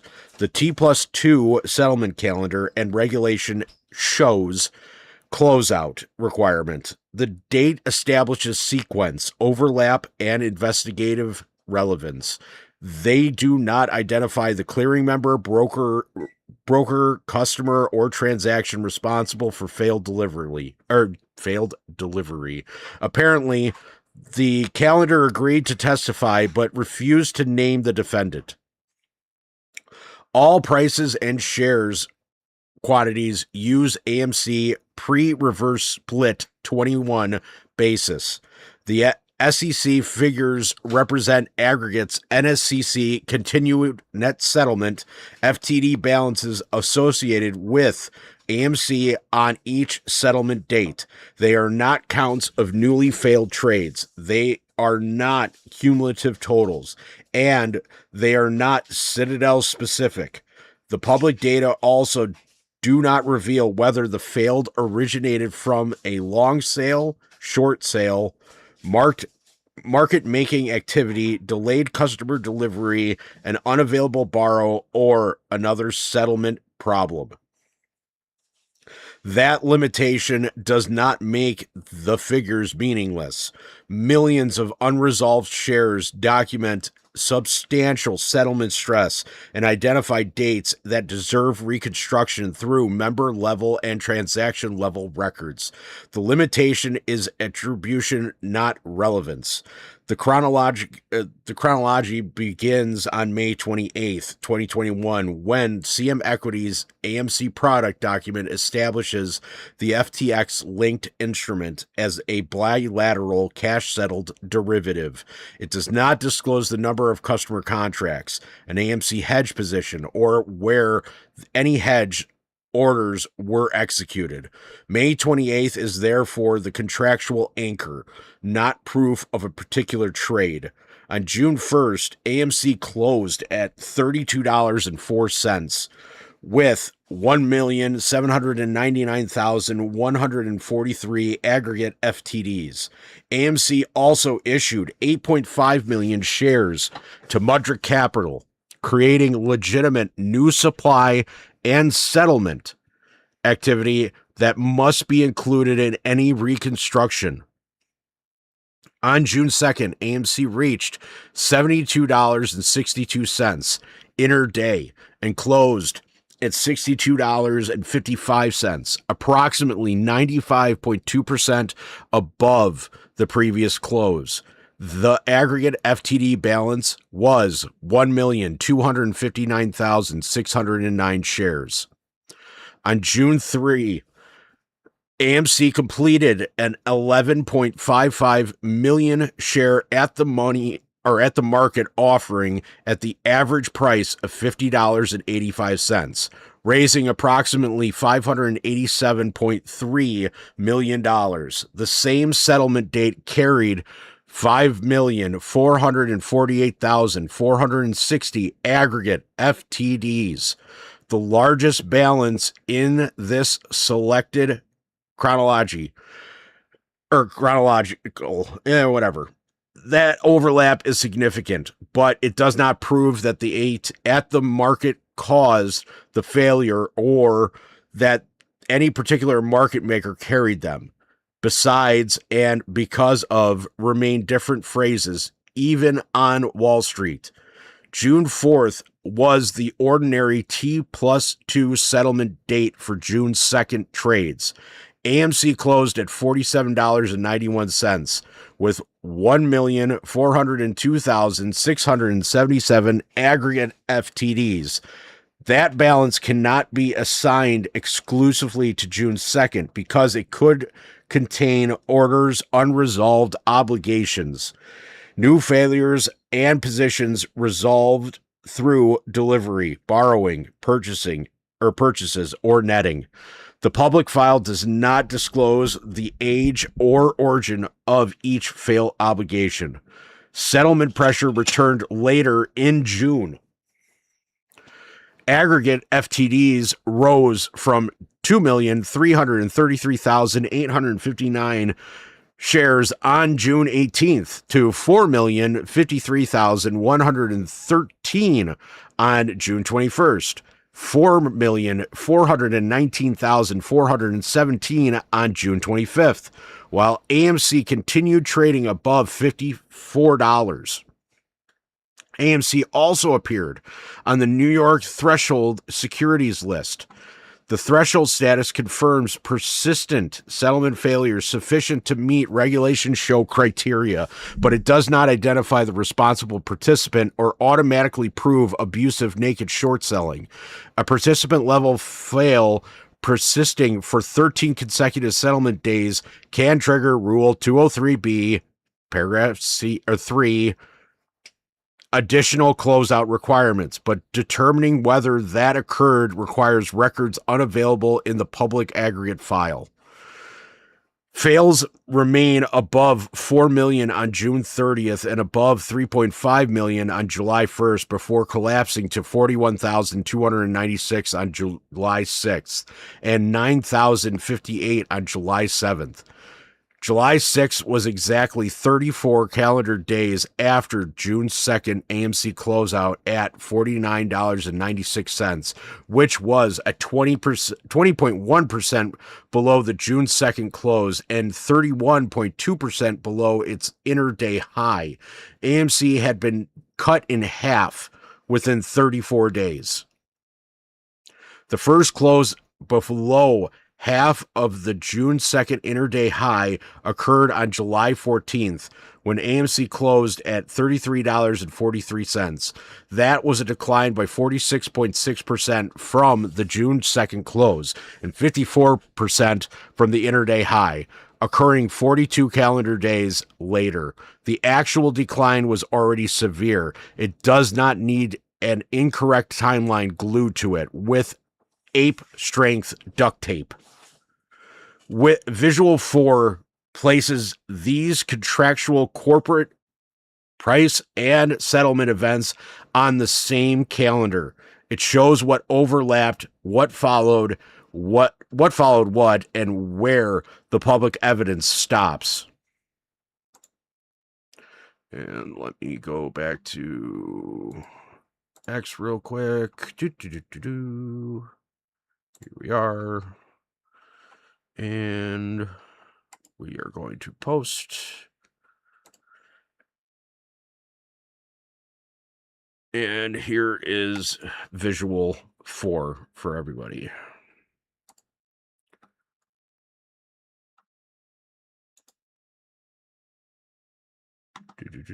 Ding. Bing. Wrong one. There we go. The calendar, the price, and the fails, because apparently dates matter. The selected reporting dates, historical 21 price, aggregate NSCC CNS FTD balance, not daily new fails, not Citadel specific. The AMC closing price, as you can see from the timeline, is that here we have the intraday high of 72.62. Here's the price. Look at the fluctuation in price between the dates, and where you get to just about 50%. This is, I'm sorry, 20.1%. This is from here is the dotted line. This is below half within 42 days. On a T+2 settlement time.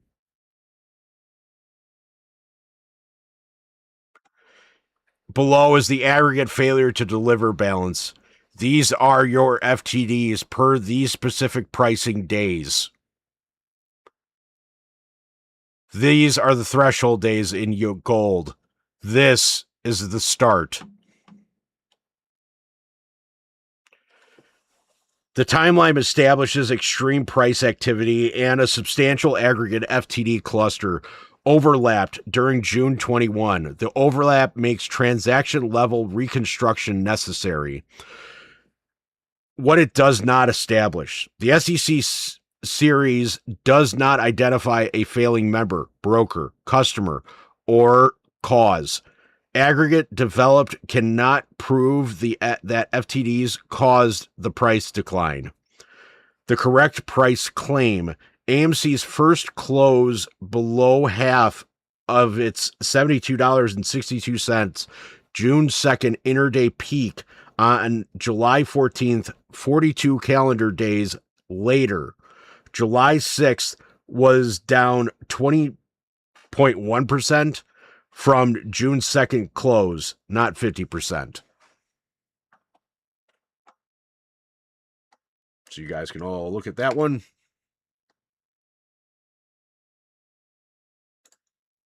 And make sure I have all this back up. And I do. The largest late June FTD balance occurred while AMC continued trading mainly in the mid 50s. By July 6th and July 7th, the aggregate FTD balance had collapsed dramatically, yet AMC's price continued falling and reached $33.43 on July 14th. That timing does not eliminate the possibility of manipulation. It prevents the public FTD series from proving a one-step casual story in which one unresolved delivery balance mechanically drove the stock from $72.62 to $33.43. This is where the T+2 and Rule 204 must be explained correctly. T+2 was the ordinary deadline for completing a trade, not a guaranteed deadline for public revealing who failed. If shares were not delivered by settlement, Regulation Show imposed closeout requirements based on the type of transaction. For a short sale failure, Rule 204 generally required the clearing participant to close the position by borrowing or purchasing securities no later than the beginning of the regular trading on the settlement day following the settlement date. For a long sale failure or a failure attributable to bona fide market-making activity, the rule generally allowed until the beginning of the regular trading on the third consecutive settlement day following the settlement. The frequently repeated 35-day market maker exemption is not an accurate description of the rule. The limited 35 calendar day period applied when the failed position resulted from the sale of the security. The seller was deemed to own and intended to deliver after restrictions preventing delivery were removed. A common example involves restricted securities awaiting removal of transfer restrictions. It was not a universal 35-day grace period for market makers, short sellers, or anyone who found ordinary delivery deadline inconvenient. The distinction matters because an aggregate FTD balance can change for several reasons.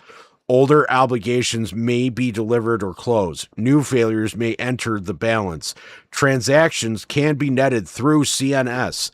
Shares can be borrowed, purchased, transferred. A declining balance does not tell the public which participant cured an old fail, whether another one participated, created a new one, or what trading activity accompanied the change. And time to post the next one.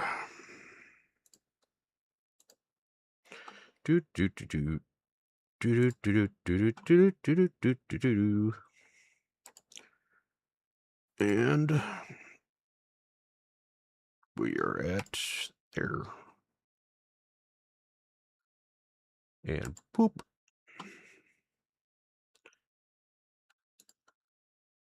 And there.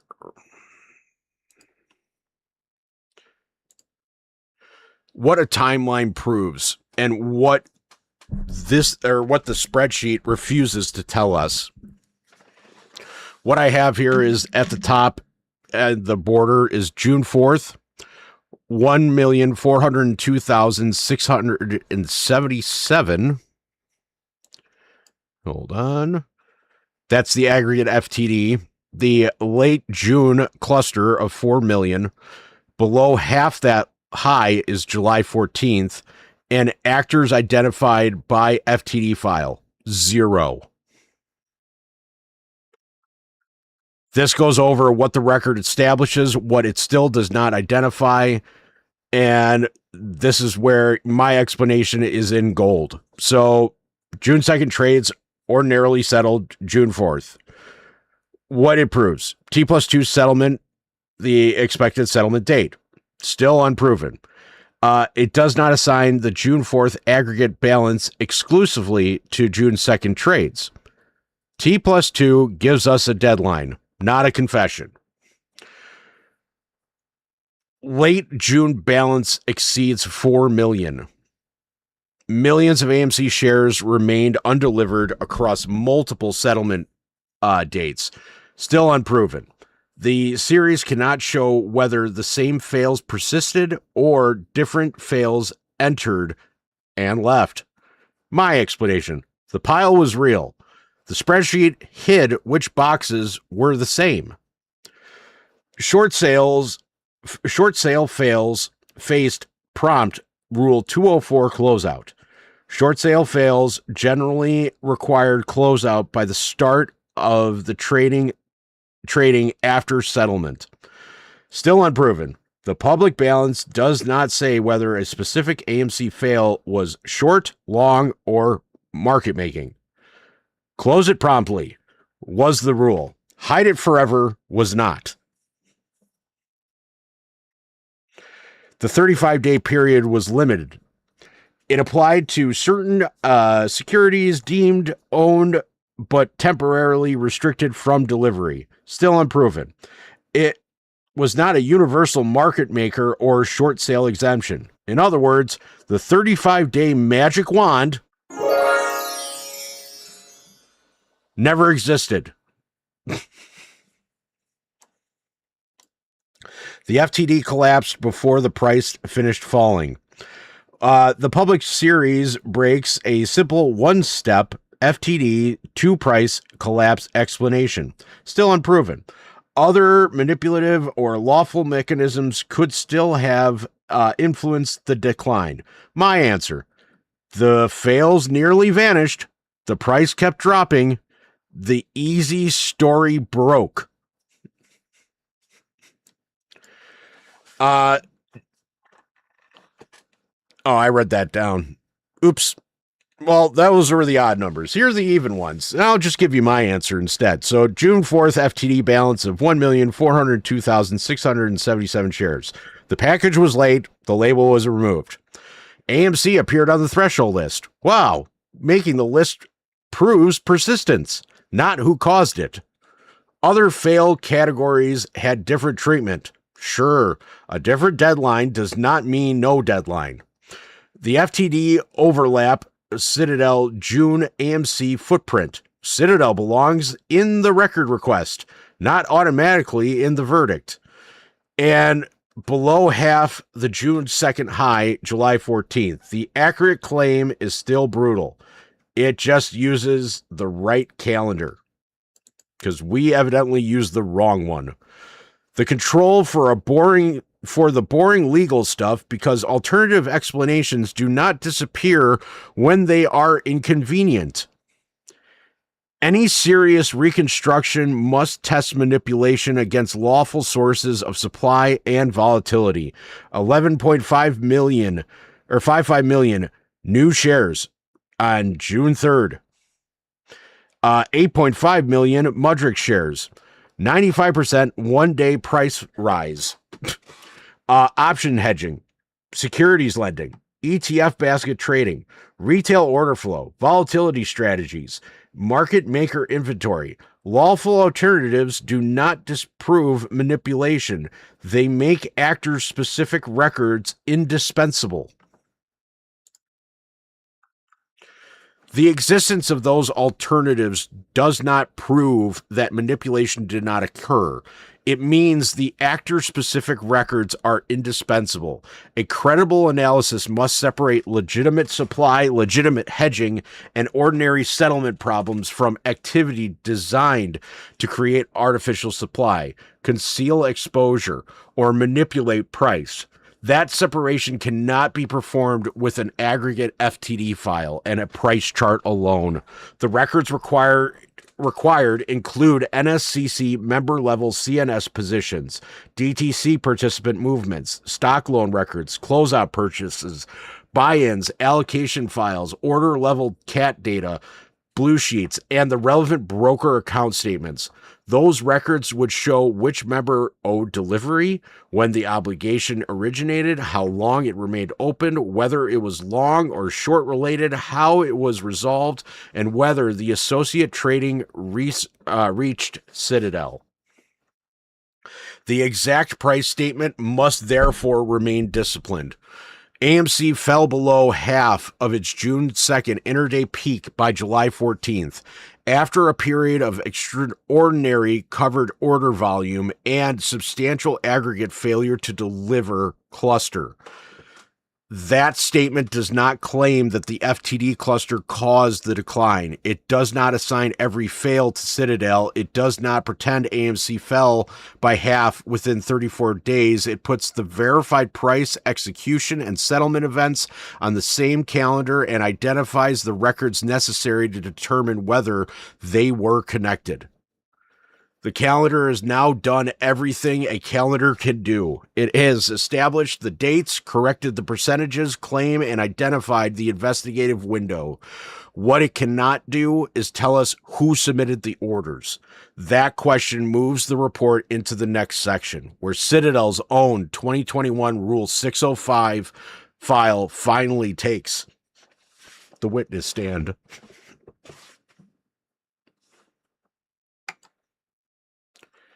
And apparently 1.611 billion covered order shares were easy to count, but the driver and the modern token receipt remained mysteriously unavailable.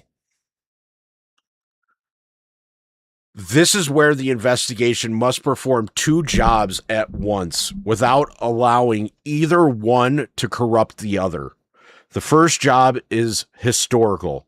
Measure Citadel Securities' documented AMC covered order footprint during June 21 and identify precisely what that record establishes. The second job is comparative examples with modern Ondo, Alpaca, and Citadel Infrastructure to determine whether the financial mechanics proposed in the investigation actually exist in an operating tokenized equity market. The comparison is legitimate. Merging the two periods is not. Citadel June 2021 Rule 605 reports and the modern undo structure answer different questions. The Rule 605 file establishes that Citadel handed extraordinary AMC covered order volume during the month under investigation. The modern structure establishes that a tokenized instrument can create an off-chain liability supported through regulated broker, custody, and execution infrastructure.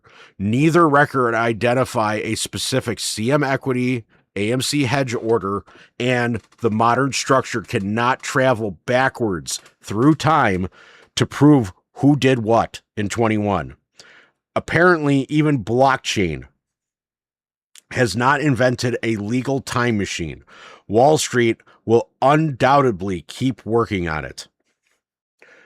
Citadel's June 21 Rule 605 file reports approximately 3.11 million covered AMC orders, representing approximately 1.611 billion shares across the full month. Approximately 954.2 million covered orders shares were reported as executed by Citadel. Approximately 648.4 million were canceled, and approximately 8.3 million were executed elsewhere. The wording matters. The file reports shares represented by covered orders. It does not say that Citadel purchased, sold, or accumulated a proprietary position of 1.611 billion AMC shares. It does not say that the 1.611 billion unique shares existed. It does not say that all those shares were executed. It does not say that the activity occurred entirely on June 2nd.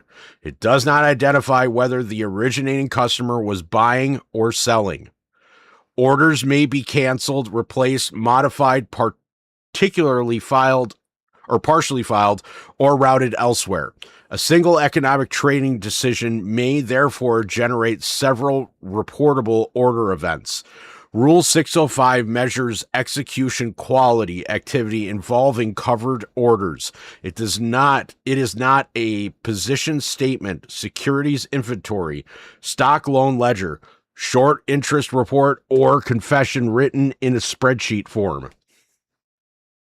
That limitation does not make the data unimportant. It tells us what kind of importance the data carries. Citadel did not merely possess theoretical capacity to execute AMC orders. Its own security-specific report documents enormous actual AMC covered order activity during the same month in which AMC experienced extreme price movement. CM Equity's AMC derivative existed. CM Equity reported acquiring hedge positions for bilateral customer liabilities, and AMC developed a substantial failure to deliver cluster. Those are citations 1 and citation 8. The evidence therefore establishes capacity, proximity, and activity. Citadel had the infrastructure. Citadel was possessing AMC covered orders. The volume was extraordinary. The timing was relevant. Those conclusions are grounded in the public record. The report does not establish whose activity it was. So let me get to the next visual.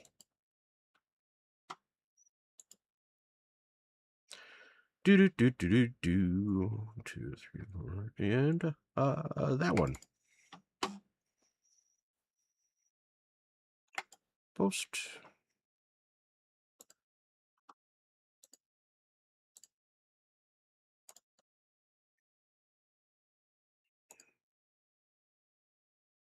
All right. Citadel, June 21, AMC footprint. The traffic was enormous, but apparently the license plate were optional. Covered orders, 3,111,546 confirmed orders. And that's these are all aggregate numbers, just so everybody understands that. The shares represented by covered orders, 1,611,170,621. Full month represented, executed, not unique economic shares. And the public camera is on the far right. Here's what you got from the covered orders: 954,232,368 main execution lane. These are the executed by Citadel. Nearly a billion covered order AMC shares were executed at Citadel during June. The traffic was real. The customers' names were not included. The cancellation ramp: 648,352,983 confirmed cancellations, intent unresolved, large enough to demand order life cycle reconstruction. Cancellation alone is not spoofing. Investigate the pattern. Do not manufacture the verdict. The where does that say? Away venue exit: 8,276,661 executed elsewhere. Confirmed away execution. Some covered order shares left Citadel and executed at another destination. Another exit existed. The complete trip remains hidden. Rule 605 traffic map and position ledger. The source fields reported covered order activity. They do not identify ownership, customer purpose, proprietary exposure, or CM equity connection. What the traffic camera captured: AMC, reporting period June 21, order count, how much, and this is what was publicly reported. What the license plate omitted: the customer account, buy or sell side, locate or borrow source, economic exposure, beneficial owner, long, short marking, hedge purpose, and communication intent. Public result: no customer level attribution. The canceled shares are an order lifecycle checkpoint. Investigators must reconstruct the sequence before assigning intent: the entry time, the price distance, time active, money replaced, opposite side fill, repeated pattern, communications, intent. The numbers justify the investigation. The orders record determines, or the owner, the order record determines the verdict.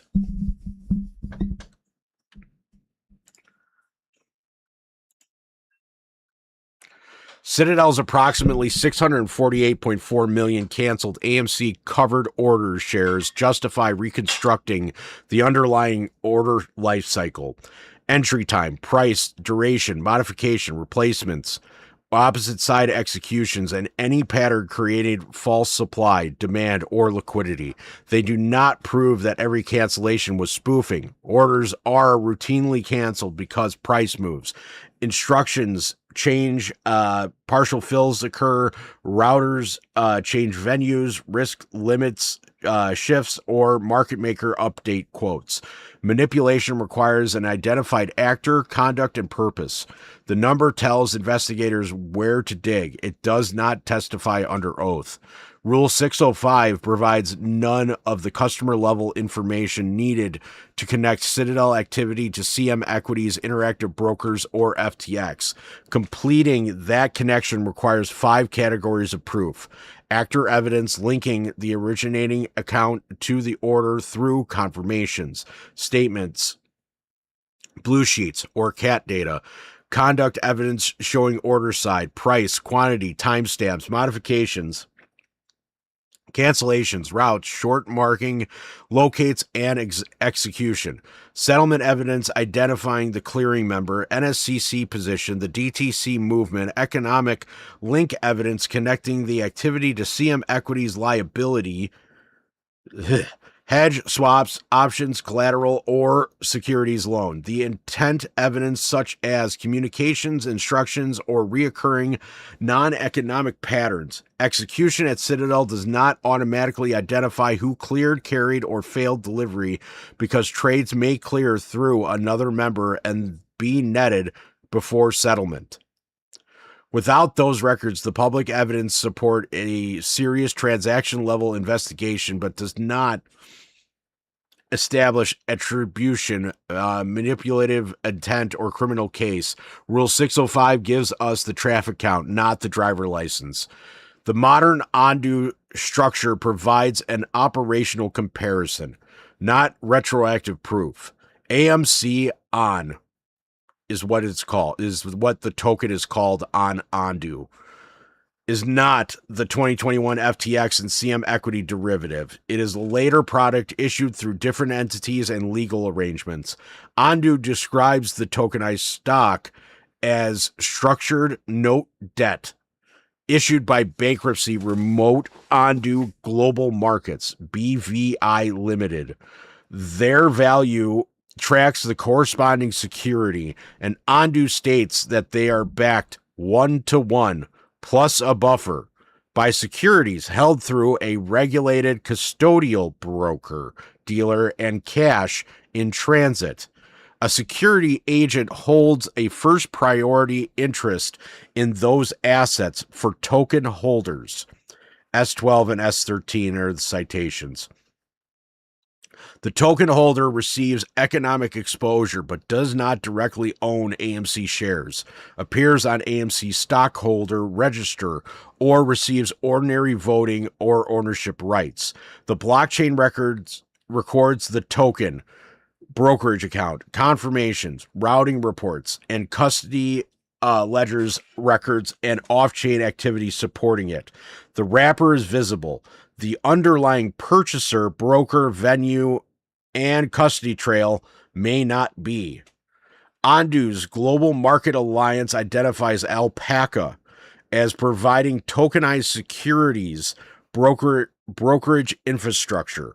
Alpaca identifies Citadel Securities as an execution partner dating to 2019. In September of 2025, Citadel reportedly received approximately 57.9125% of Alpaca's aggregate held order flow for other NMS stocks. That confirms substantial operational access, but does not isolate undo AMC on AMC or specific hedge transaction. The exit existed. Then the modern highway used is extensively. The AMC on license plate remains unverified. Visual 7 therefore compares operational layers, not identical transactions. The customer, instrument, legal obligation, asset, or hedge support brokerage gateway, execution access, and missing transaction level proof. One pathway is unresolved 2021 investigation. The other demonstrates the similar off-chain infrastructure operates today. Two tokens, eras, one off-chain reality, completely different burdens of proof. And the final visual.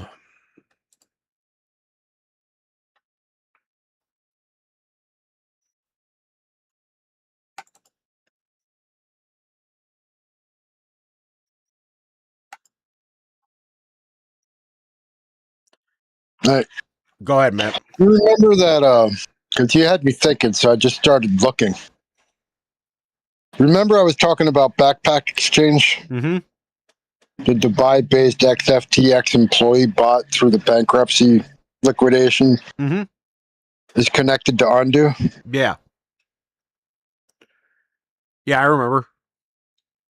Because that's kind of significant in all this too. Oh, absolutely. And how, well, I mean, that was a theft in itself. Oh yeah, they basically the same fucking employees who fucking rigged the fucking system basically took the fucking money they made Ran. from FTX to pay $55 million for the crypto Dubai based derivative exchange, Correct. which operates through Ondu. Yeah. 2 token eras, 1 off-chain reality. The same kind of plumbing, completely different burden of proof. A structural comparison of documented contracts, asset support, brokerage gateway, and execution access. Not a time machine for transaction attribution. So on the right side, you have FTX, CM Equities, IBKR, Citadel Access. The structural parallels between the two. And then on the right side is the modern operating model between AMC Ondu, Alpaca, and, of course, Citadel Access. This makes it well apparent, because I'm not going to go over this, because the reason why I'm not going to go over this is because you're going to hear my opinion here shortly. And the reason why is very, very apparent. Of the both sides, there is only one entity that ends up on both sides.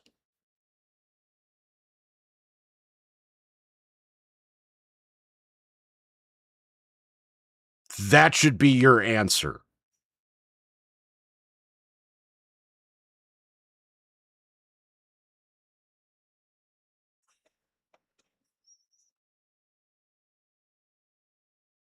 This is also, in my opinion, and I'm going to state this as my opinion because I don't have the absolute 100% fact to support what I'm going to say, but Citadel moves to Florida, summer of 21. All of a sudden, FTX shuts down in November. Then after FTX shuts down, Sam Bankman-Fried is put in jail in December. Who takes over Florida? Citadel. What does Citadel have in Florida? Oh, they only own the majority owner of Miami X Exchange, which is your offshoring platform, where everything gets routed out of jurisdiction of SEC eyes. But I can't state that as fact. It is my opinion.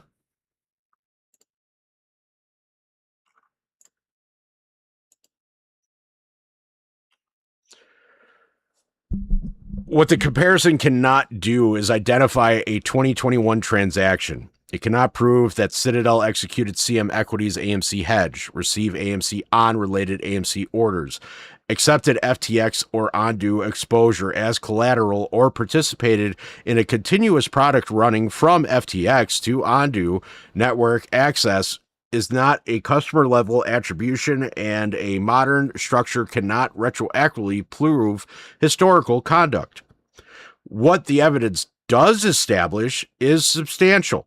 Citadel's June 21 Rule 605 data documents extraordinary security-specific AMC activity involving approximately 1.611 billion covered order shares.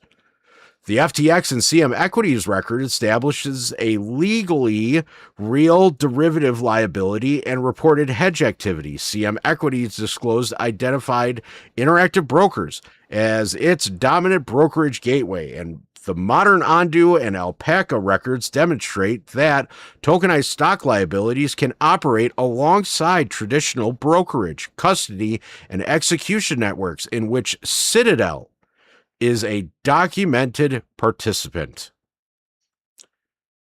What none of those aggregate records provide is the customer and order identifier connecting a specific token liability to a specific Citadel execution. That is not where this investigation fails. It is where the investigation stops guessing.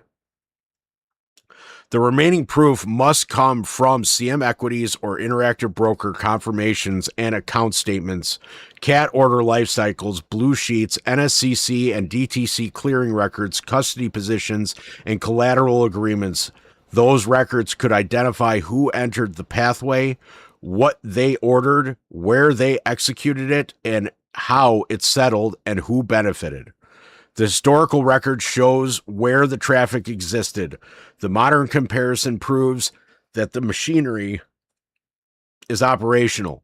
After counting 1.611 billion covered order shares, identifying the legal liability, locating the broker, confirming the routing exits, and mapping the modern tokenized equity network, the supposedly unreasonable request is still the simplest one.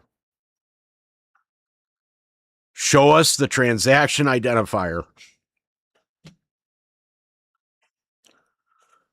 Wall Street allowed the public to inspect the contract, count the traffic, find the highway, locate the exits, watch the settlement smoke.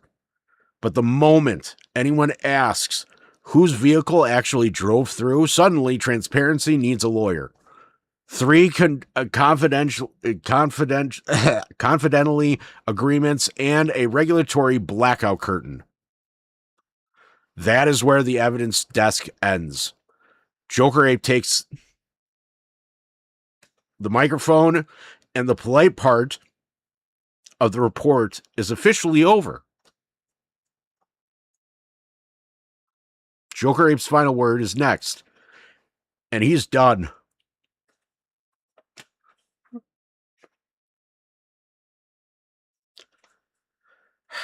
I'm done asking nicely. I'm fucking pissed.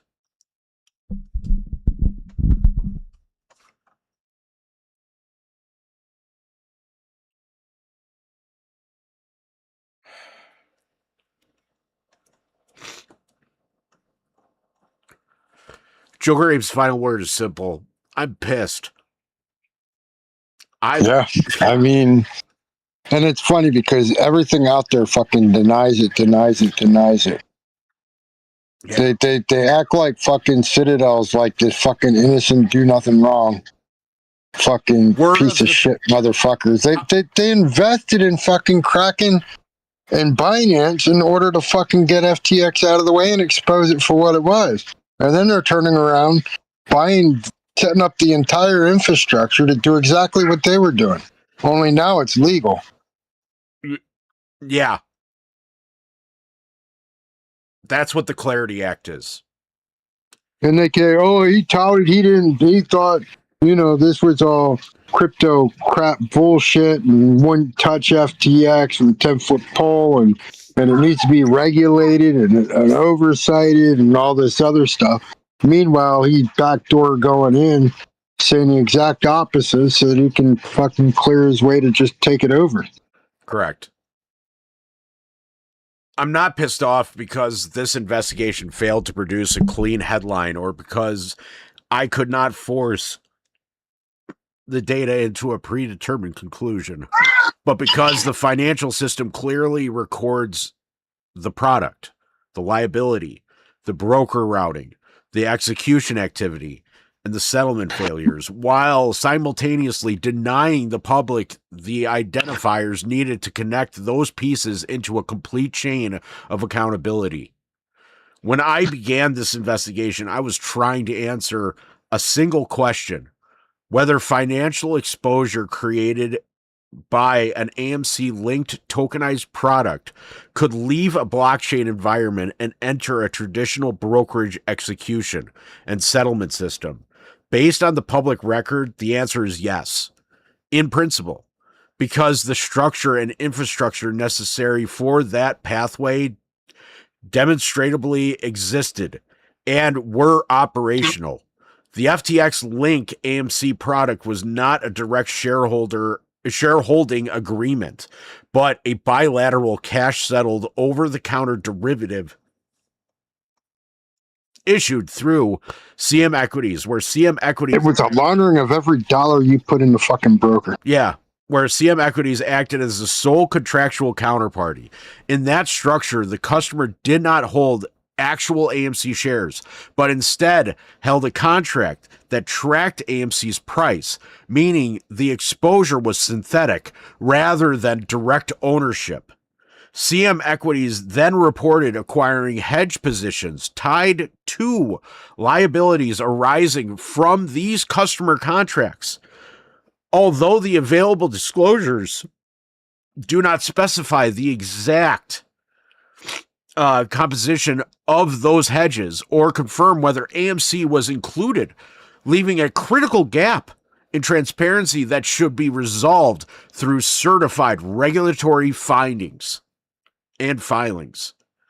CM Equity's best execution disclosure further shows that Interactive Brokers Central Europe handled an overwhelming majority of the relevant equity and equity derivative flow, making Interactive Brokers the dominant operational gateway for the types of transactions that would logically include hedging activity.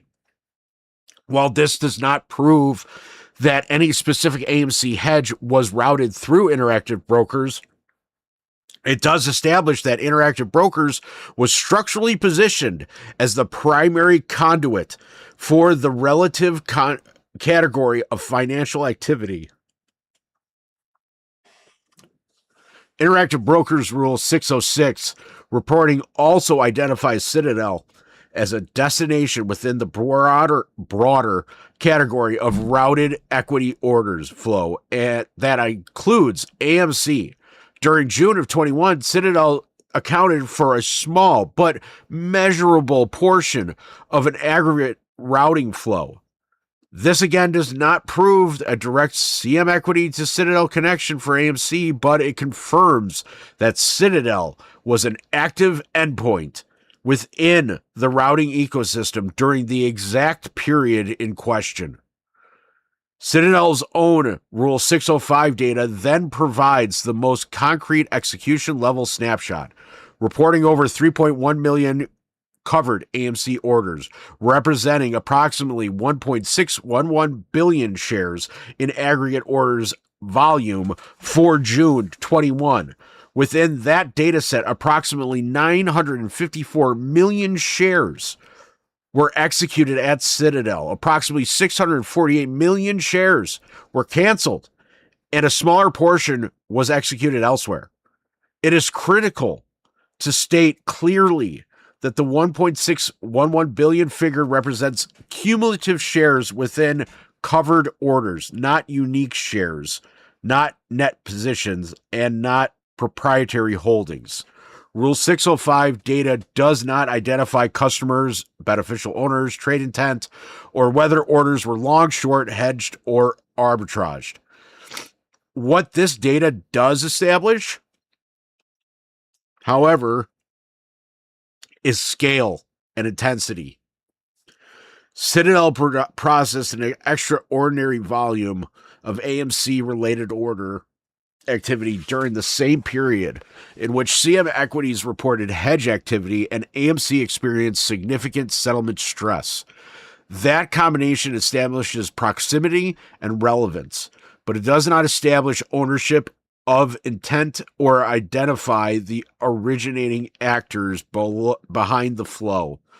The cancellation volume, approximately 648 million shares, is equally important, but must be interpreted carefully. Order cancellations alone do not prove manipulation, as cancellations can result from normal market behavior such as price movement, partial fills, routing optimization, or liquidity adjustments. However, the scale of cancellations does justify a deeper forensic reconstruction using full order life cycle data, including timestamps, modifications, routing, path, and execution intent, because only that level of detail can distinguish legitimate market activity from potentially abusive patterns. Settlement data adds another layer of concern. AMC experienced persistent failed to deliver balances during June of 21, including spikes exceeding 1 million shares and later surpassing 4 million shares, resulting in an appearance on the New York threshold list. These figures confirm unresolved settlement obligations within the system, but they do not identify which broker, clearing member, or customer was responsible, nor do they isolate whether the cause was short selling, operational delay, or other settlement friction. The consistent theme across all of this data is visibility without attribution. The public can see volumes, flows, failures, and routing destination, but cannot see the underlying customer level identifiers that would allow definitive attribution of responsibility. That is the core frustration. The system is capable of tracking everything, yet the publicity available layers remove the very fields needed to determine who did what. Modern tokenized equity structures, such as those associated with Ondo and brokerage infrastructures like Alpaca, further demonstrate the hybrid system already exists, where the blockchain-based exposure is paired with off-chain custody, execution, and settlement. Citadel's role as documented execution partner within the ecosystem reinforces the reality that traditional market infrastructure and tokenized financial products are already interconnected in practice. Even if the specific 2021 FTX structure is not directly linked to those modern arrangements. What this proves is not wrongdoing, but feasibility. It shows that the customer-facing token can exist on a chain while the actual financial machinery, liquidity provisions, hedging, execution, custody, and settlement operates entirely off-chain within regulated institutions. The blockchain record, the wrapper, while the traditional system holds the underlying financial reality.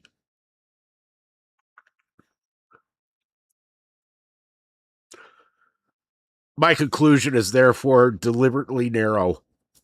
The evidence establishes a plausible and testable pathway connecting tokenized exposure, brokerage routing, execution activity, settlement stress. It does not establish criminal liability, and it does not identify a guilty party.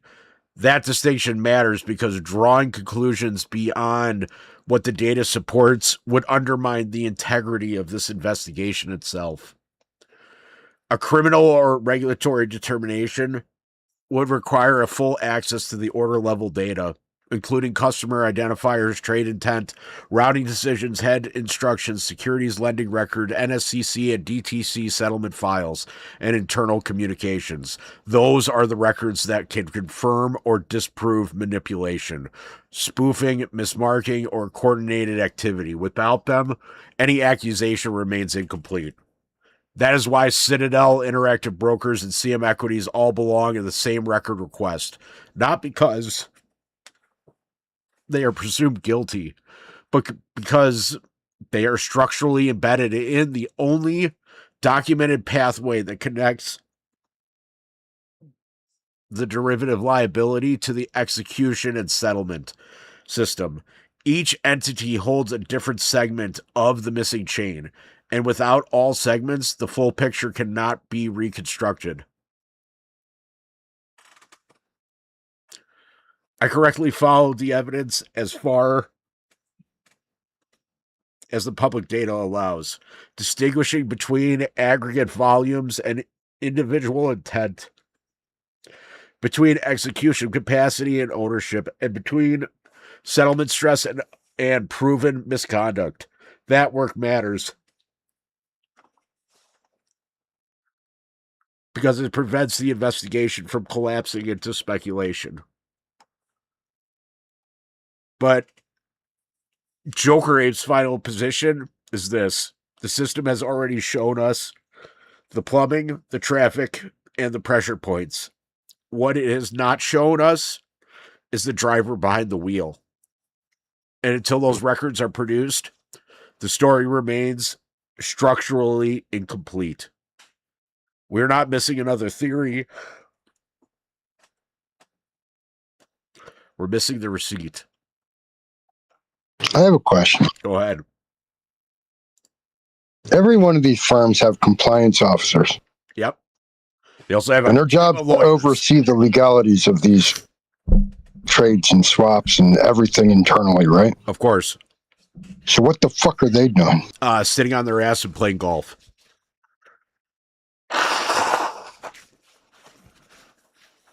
That's what they're doing. Because the misconduct here is huge. Because that is supposed to be our eyes in the field. Oh, of course. Compliance. And our taxpayers supplement their pay to work for the firms, don't they? Some of them. Out of regulatory Yeah, some of them. compliance. Yeah, some of them do. Not all of them. On these bigger firms.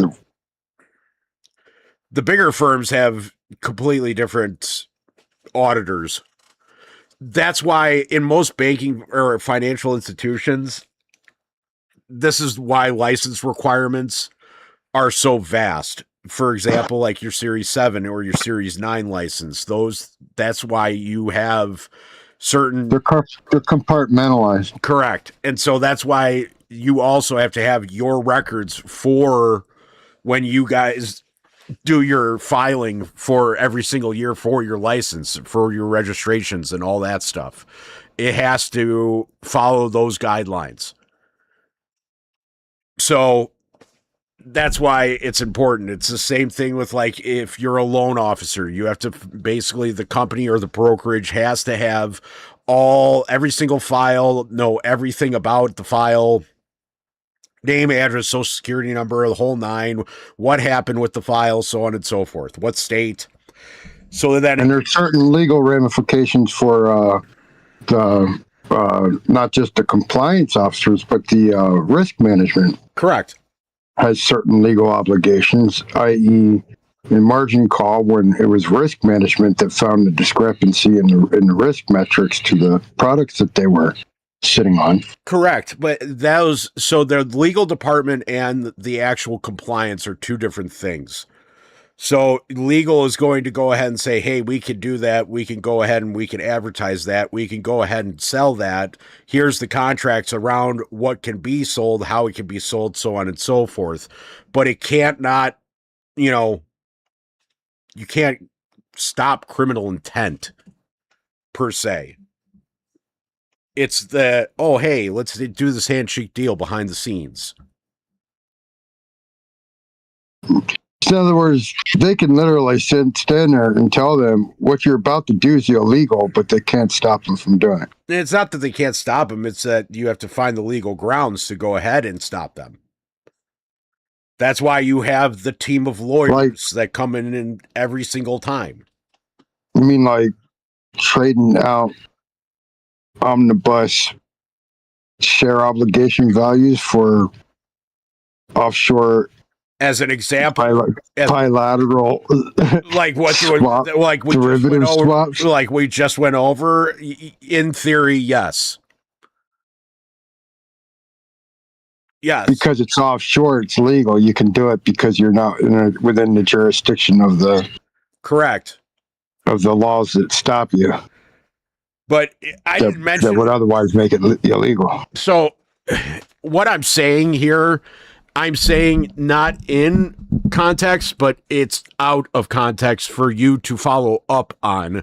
And that is whatever is IBKR and how they're able to go ahead and utilize that transfer between Europe and America. That is where you're going to find something. There's something there. Oh, there's a there. There's a there. And there's a there, and there's enough there for the compliance and the fucking... Yeah, well, really legal. Honestly, what should be happening is this is where your government is supposed to come in and do what it's supposed to do and protect you.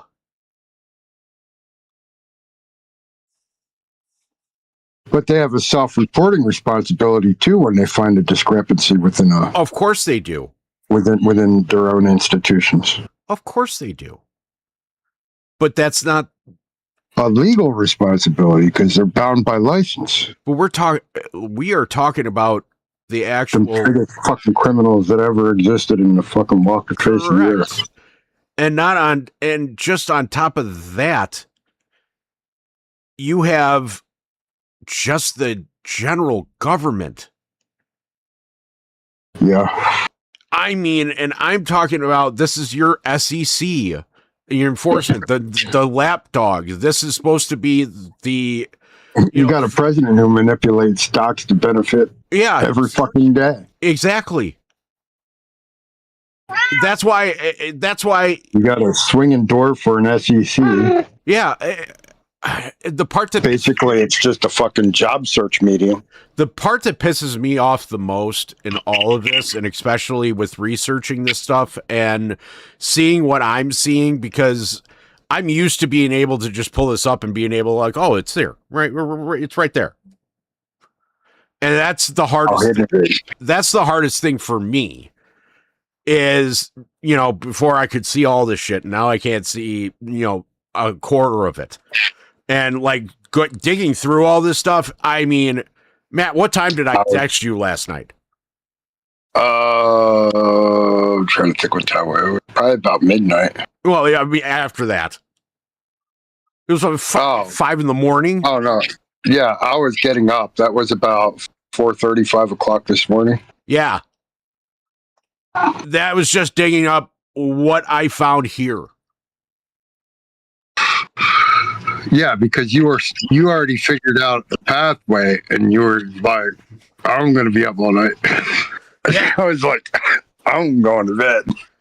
I mean, I couldn't. I was awake. I literally just like poured my first cup of coffee when he called me this morning. It's like it was probably about 4:45. But I mean, I didn't get to the phone right away because I was getting my coffee, and by the time I got to the phone, I called him back. I said, "I'm sorry, I'm just getting up." He goes, "I didn't go to bed yet." I'm like, "Fuck." He's like, then he told me what he found overnight, and I was like, "Holy shit!" He goes, "Well, I'm gonna go to bed. I'll call you when I get up." I was like, "All right." I mean, fucking nuts. I mean, and that's not counting all the hours that went into the last 4 months we've been building on this. Oh yeah. I mean, probably more than that. It's probably been 5 months. It's been at least 5 of the streams through the build-up that led to the overnight last night to put this next leg of it together. But I mean, it's hours. Oh, it's definitely hours. It's days. It's like I said, when I was retired, I used to do this shit for hours on end every day. Just looking shit up, learning the rules, learning the market, learning what the structures work, the lit exchange, learning how the dark pools work, learning what swap contracts were, how they bilateral clearances and stuff like that. Mm-hmm. FTDs, reporting cycles, tying all this stuff together. And then when I went to work, it was like I'd do like an hour here and an hour there, but I didn't feel like doing shit when I got off.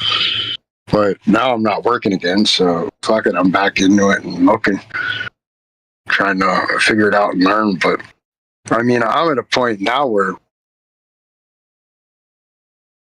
I was already pretty much telling you what they were doing in 22. Mm-hmm. And it wasn't exactly right. Like I call myself a dum-dum because I didn't imagine that they were just going straight to fucking derivative structure. Yeah, no, they had to because they didn't have the actual shares to utilize. I mean, straight to the swaps. I didn't think they originated as swaps. Yeah, I figured they originated in the options chain and then moved to swaps on the fail to deliver obligation clearances. It's still, but I mean, It's a lot. If they're gonna do that, I mean, why not just skip the fucking all the middle shit and just go straight to fucking tokenized derivative swaps offshore? I mean, but that's exactly that would what have they're been so doing. much easier to explain. But that's exactly what they're doing now. Yeah, That's what the Ondu and the alpaca thing is. yeah, and for well, fuck, I say it's 20. That's 4 years. 4 years I've been told. They won't use swap collateral for tokenization on mirror tokens or from And that's exactly traditional what they did. equities and move your money. I'm like, I didn't ask you if they would. I asked you if they could, because that's what I put together. But And he's like, and that was John. No, it wasn't Hampton. It was Cornell. Randall Cornell. Oh yeah, he's a genius. When he was doing space, and he said, well, they could, but they wouldn't do that. I said, don't tell me that if they can, they do. That's been the fucking history. And I'm like, and I'm telling you right now, if they can, that's what they're fucking doing. And I'm telling you right now, that's what exactly. For 4 years, I've been called crazy, nuts, don't know what I'm talking about, don't know how it works, blah, blah, blah, blah, blah. And here we are. You got me, my friend. I'm your source book regardless, but guess what? So I feel vindicated in You should be. many ways. You should. Thank you. You're very welcome, man. I mean, listen, you wanted an answer. You have an answer. Now you have an understanding of what really who could our financial. That's like last week's clown space. Oh yeah, or yesterday I should say. Yesterday, right? Yeah. So when we put the idea together, because we weren't sure what we wanted to do for a space for this week, we put the idea together. He was like, well, send me some stuff or bring up some of your old, dum-dums. And I completely forgot about until this. I forgot about Randall Cornett. Oh, yeah. But I would have added him to that fucking dum-dum list, too. I should have. Anyhow, so I started going through my timeline. That was just this year, and I only made it back to like March, April. Okay. And I'm sending them the fucking James and DMs, right? One after the other, like this thread, listen to this jackass, right? And then I'm like, and you have to read the whole threads because they're not just, they turn into fucking books of back and forth. James calls me and he goes, dude, I'm sorry, he goes, I thought I put up with a lot of fucking shit. He goes, man, they're really coming after you. I'm like, yeah, tell me about it. But it's just funny because now I'm just sitting here just kind of fucking gloating in it. But at the same time, I mean, it's when you put it all together, and I've always said this, like every time I come to an intuition or an understanding of something, and I realize how fucked it is, it's like this emotional, like, dark cloud of realization. It's really fucking depressing. It sucks. When you put it all together in this big packet like this, you first wrap your head around it all in the one big picture of evidence pointing to exactly everything. Mm-hmm. It's like, it's no less depressing to think about than it was on every step of the discovery, on every step of the realization, on every step of just shutting your emotion down just to fucking accept the fact that this is the shit that they're doing and the cost that that's bearing on everyone, not just investors. But tie this all together, man. I mean, globally, this is the primary reason for your inflation. That is the primary reason for fucking their oil, why they're fighting Iran for fucking interest rates. It's on the debt. Your mind off of what this is. The wars, the fucking tariffs, fucking oil embargoes, the It's fucking all a trade show. embargoes. It's all a show. That's why I call And then to listen to the politicians and the political fucking pundits and their fucking same message, none just of trying to get us against each other for this, for when they're or trying to pretend like they're better than the next guy. and No, they're not you're doing not. anything. They're not You're doing one anything. fucking giant machine whose only interest is to stay in office so you can make more money, have more power, and pour more money into your own bank account. Yeah. And you can. And that's why every single president has their own version of, oh, I did this is what I did this. Like Obamacare is a perfect example. Oh yeah, I'm just going to put my name on this insurance contract, and Yeah, I mean, honestly, that the FOIA courts, yeah, or not the FOIA, what do you call them? Is that right? yeah, I think so. FOIA courts, yeah, Yeah, that get subpoenas outside the yeah, traditional court system. mm-hmm. The fucking SEC being trial, judge, and jury Yep. on securities.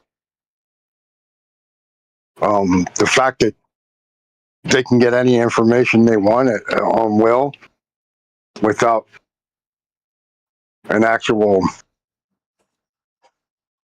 elected judge. Mm-hmm.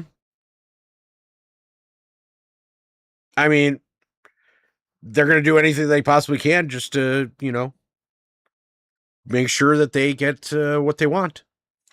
And I don't even know what's worse, if it's the fines or the extortion. Because that's all the fines. All it is an extortion game. How much money can we squeeze out of this guy? Correct. Or how much power, control can we have over this guy at the threat of extorting the criminal behavior, which is criminal in itself. It's all criminal. All of it. This is, I mean, a nation without a rule of law is no nation at all, right? Isn't that what they say? Yeah, correct. It's maddening. Hold on 2 seconds. Update this. Sorry, I'm trying to get the evidence table or my evidence room on the website. It's going to be updated probably here in the next 10-15 minutes. So, and actually, you can tie all this too, not just to that, but I mean, residential or retail, whatever crime rates or what they are. Oh yeah, because of this. Because of the lack of the rule of law and the fact that there's a two-tiered justice system and everybody's struggling, and the more struggle, the more infighting, the more hate, the less regard for life, the less regard for respect and rule of law. Look at the rule of law. So now we're all dealing with the crime, the inflation, the fucking bills. They're just trying to fucking get by. And then having to deal with a legal system that's trying to control a society that has no respect for the law because the law doesn't have respect for the nation. A perfect example of what you just said was when you got a chance to talk to that arbitration attorney and how he said that the courtrooms are packed. Yeah. He said you're just too packed to fucking go at it. So if you don't have something or it's just easier to fucking settle out of court, might as well do it. so that they can close the fucking case, they fucking do it. But the problem with them type of class settlements or whatever is that the prosecuting person and firms get the money, and there's no actual retail reward that comes out of that. Correct. To get reimbursed in the retail because it's out of the court's jurisdictional hand for distribution. Yeah. It all can be traced back to their fuck up. And honestly, what they should have done, and this would have changed the entire course of where you're at right now was accepted that they lost back in June, and this would have been an over and done situation, and probably I mean, better situation. just look at how, and honestly, that case was really expedited quite quickly. Mm-hmm. But the ape diluted vote case or whatever for the Allegheny lawsuit against the company. Mm-hmm. I mean, that went, given how court cases go in this type of Delaware court litigation, that went extremely fast. But there was a lot on the line that helped push it ahead of, I'm sure, a very schedule heavy courtroom, because of the fact that we had that Saudi debt coming due, and not getting that case expedited and ruled on expeditedly could have led to a default. And I don't think people realize how close we were to default on that at the time. We needed that settlement. It probably was. But it's still the fact that it was a little scary to me when they basically couldn't do the settlement without the court acceptance of the settlement, and they had to do the whole lawsuit thing. And that was one of the reasons like CERN was so hard on certain plaintiffs in the matter, trying to bring their own individual suits with just basically wasting the court's time when they're trying to just get a fair settlement. My poor dog. Get a judge approved. It was my dog. My poor dog. It died. And I needed to get a perfect head casket. Yes, you heard that in a court case. Oh, on that note, ladies and germs, I'm going to go eat dinner. And I hope that you all learned. I hope you guys all, you have all this stuff. I'm still digging. If there's anything that you guys want me to look into, and by the way, AMC Tiago, thank you, because this was an awesome find, and I wouldn't have gotten the idea without you, bud. So with that, you guys have a good night. Enjoy your weekend. Have fun. Be safe, and if you ever need me, don't hesitate to ask. Matt, you have a good night. Have a good night, all. Thank you, James. Mm-hmm. Later. This one's for my mom. Mary B. Allen. Gone too soon. 52 years old. 13 days after they said cancer. The world took you from me, but it never took your voice. Mom, I've been carrying weight, I never learned how to drop. Oldest boy in the house, told emotions had to stop. They said stand up straight, don't cry, don't fold. So I built a heart of fire and a face made of stone.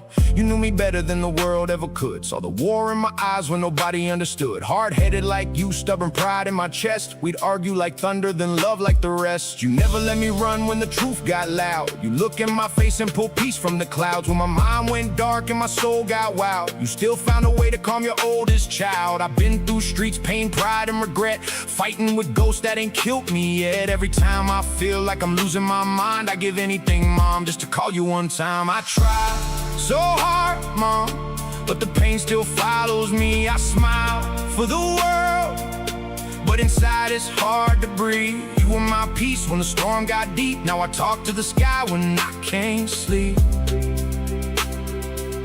I miss you more than words can say. 13 days and you slipped away. Until we meet again, I'll stand where I am. Your son, your fighter, your hard-headed man. Yeah.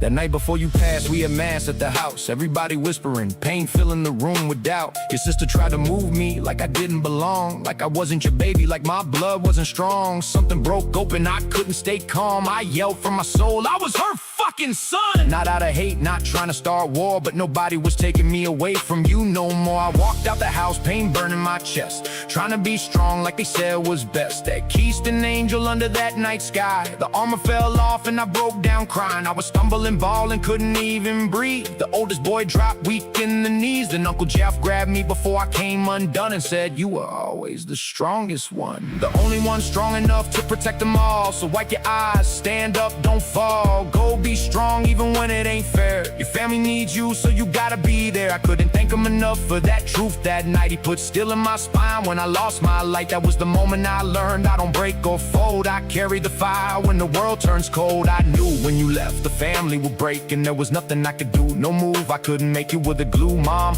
You held us together through pride, through storms, through any damn weather. When you went home, something cracked in the floor. The house still stood, but it wasn't home anymore. I tried so hard, Mom, but the pain still follows me. I smile for the world, but inside it's hard to breathe. You were my peace when the storm got deep. Now I talk to the sky when I can't sleep. Oh, I miss you more than words can say. 13 days and you slipped away. Until we meet again, I'll stand where I am. Your son, your fighter, your hard-headed man. Eileen and me ain't talking 20 years. That distance is heavy when blood disappears. Pete's the youngest, but he turned cold too, and I still don't know what the hell I'm supposed to do. Rob is the golden boy, and I say that with pride. A good man, good father with love on his side. Dad, that's my best friend. Mom, you already know I'll be beside him through the highs and the lows. I promise you this with my hand on my soul. I stand by that man as he gets old. I'll be there through pain and the final breath too. And when it's his time, Mom, I'll pass him to you. I know you see me when I'm lost in the fight, angry at morning and broken by night. Colon cancer came like a thief in the dark. 13 days later it tore out my heart. 52 years old, too young to be gone, but your love still lives in every word of this song. I won't die empty, I won't fold in the fight, not till I make sure we get what we need in this life. I'm sorry for the times I was too proud to say that I needed you more than I show every day. I'm sorry for the anger, the walls, the pride, the sun you raised still got storms inside. Oh, but you made me tough, and you made me real. You taught me to fight, you taught me to feel. Even when I fall, even when I bend, I hear your voice saying, get up again. I try so hard, Mom, but the pain still follows me. You were my peace when the storm got deep. 13 days and you slipped away. Your hard-headed son still stands today. Mary B. Allen, my mother, my peace, my heart, my home. I'll take care of Dad, Mom, I promise. When his road is done, I'll walk him as far as God lets me.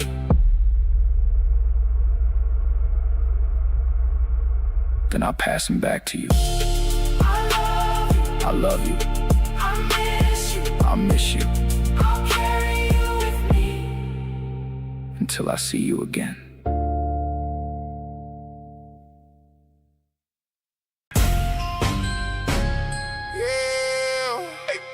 Cage in this motherfucker. Candy paint dripping, bass hitting like a fist fight. Boom, boom, boom, boom, boom. Little mama wanna ride with a door tonight. Hop in the Chevy, let the bass line fight. Ride with me. Window down while we blow that smoke. Ass poking out while she ride real slow. Little mama wanna slide through the city with me. Bad little bitch wanna get lit with me. Come on. You said you like southern motherfuckers. Prove that shit, cause tonight we outside on some fool ass shit. Look, can it paint wet like the beach just cried? 24 spin while the the trunk outside. Bass hit hard, made the stop sign shake. Whole block know when the squad gon' skid. I got a thick little red bone holding my cup. Talking about she tryna leave a man fucked up. I said shit, that ain't my business though. Pass her the blunt, now she rolling slow. Gold in my mouth when I grin too hard. Valet nervous when I bought that car. Middle of the summer with the top lean back. Whole club smell like loud and yak. Lil' mama bad with her jeans too tight. Talk slick and I'ma beat that up tonight. She said damn, you reckless as fuck. I said baby, that's why you stuck. Whole lot of ass in the parking lot. Whole lot of bass made the call out now. Whole lot of broke boys mad outside cause that girl tryna slide in the passenger. Someone wanna ride with a thug tonight. Hop in the Chevy, hit the baseline fight. Ride with me. Windows down while we blow that smoke. Ass poking out while she ride real slow. Yeah. Little mama wanna slide through the city with me.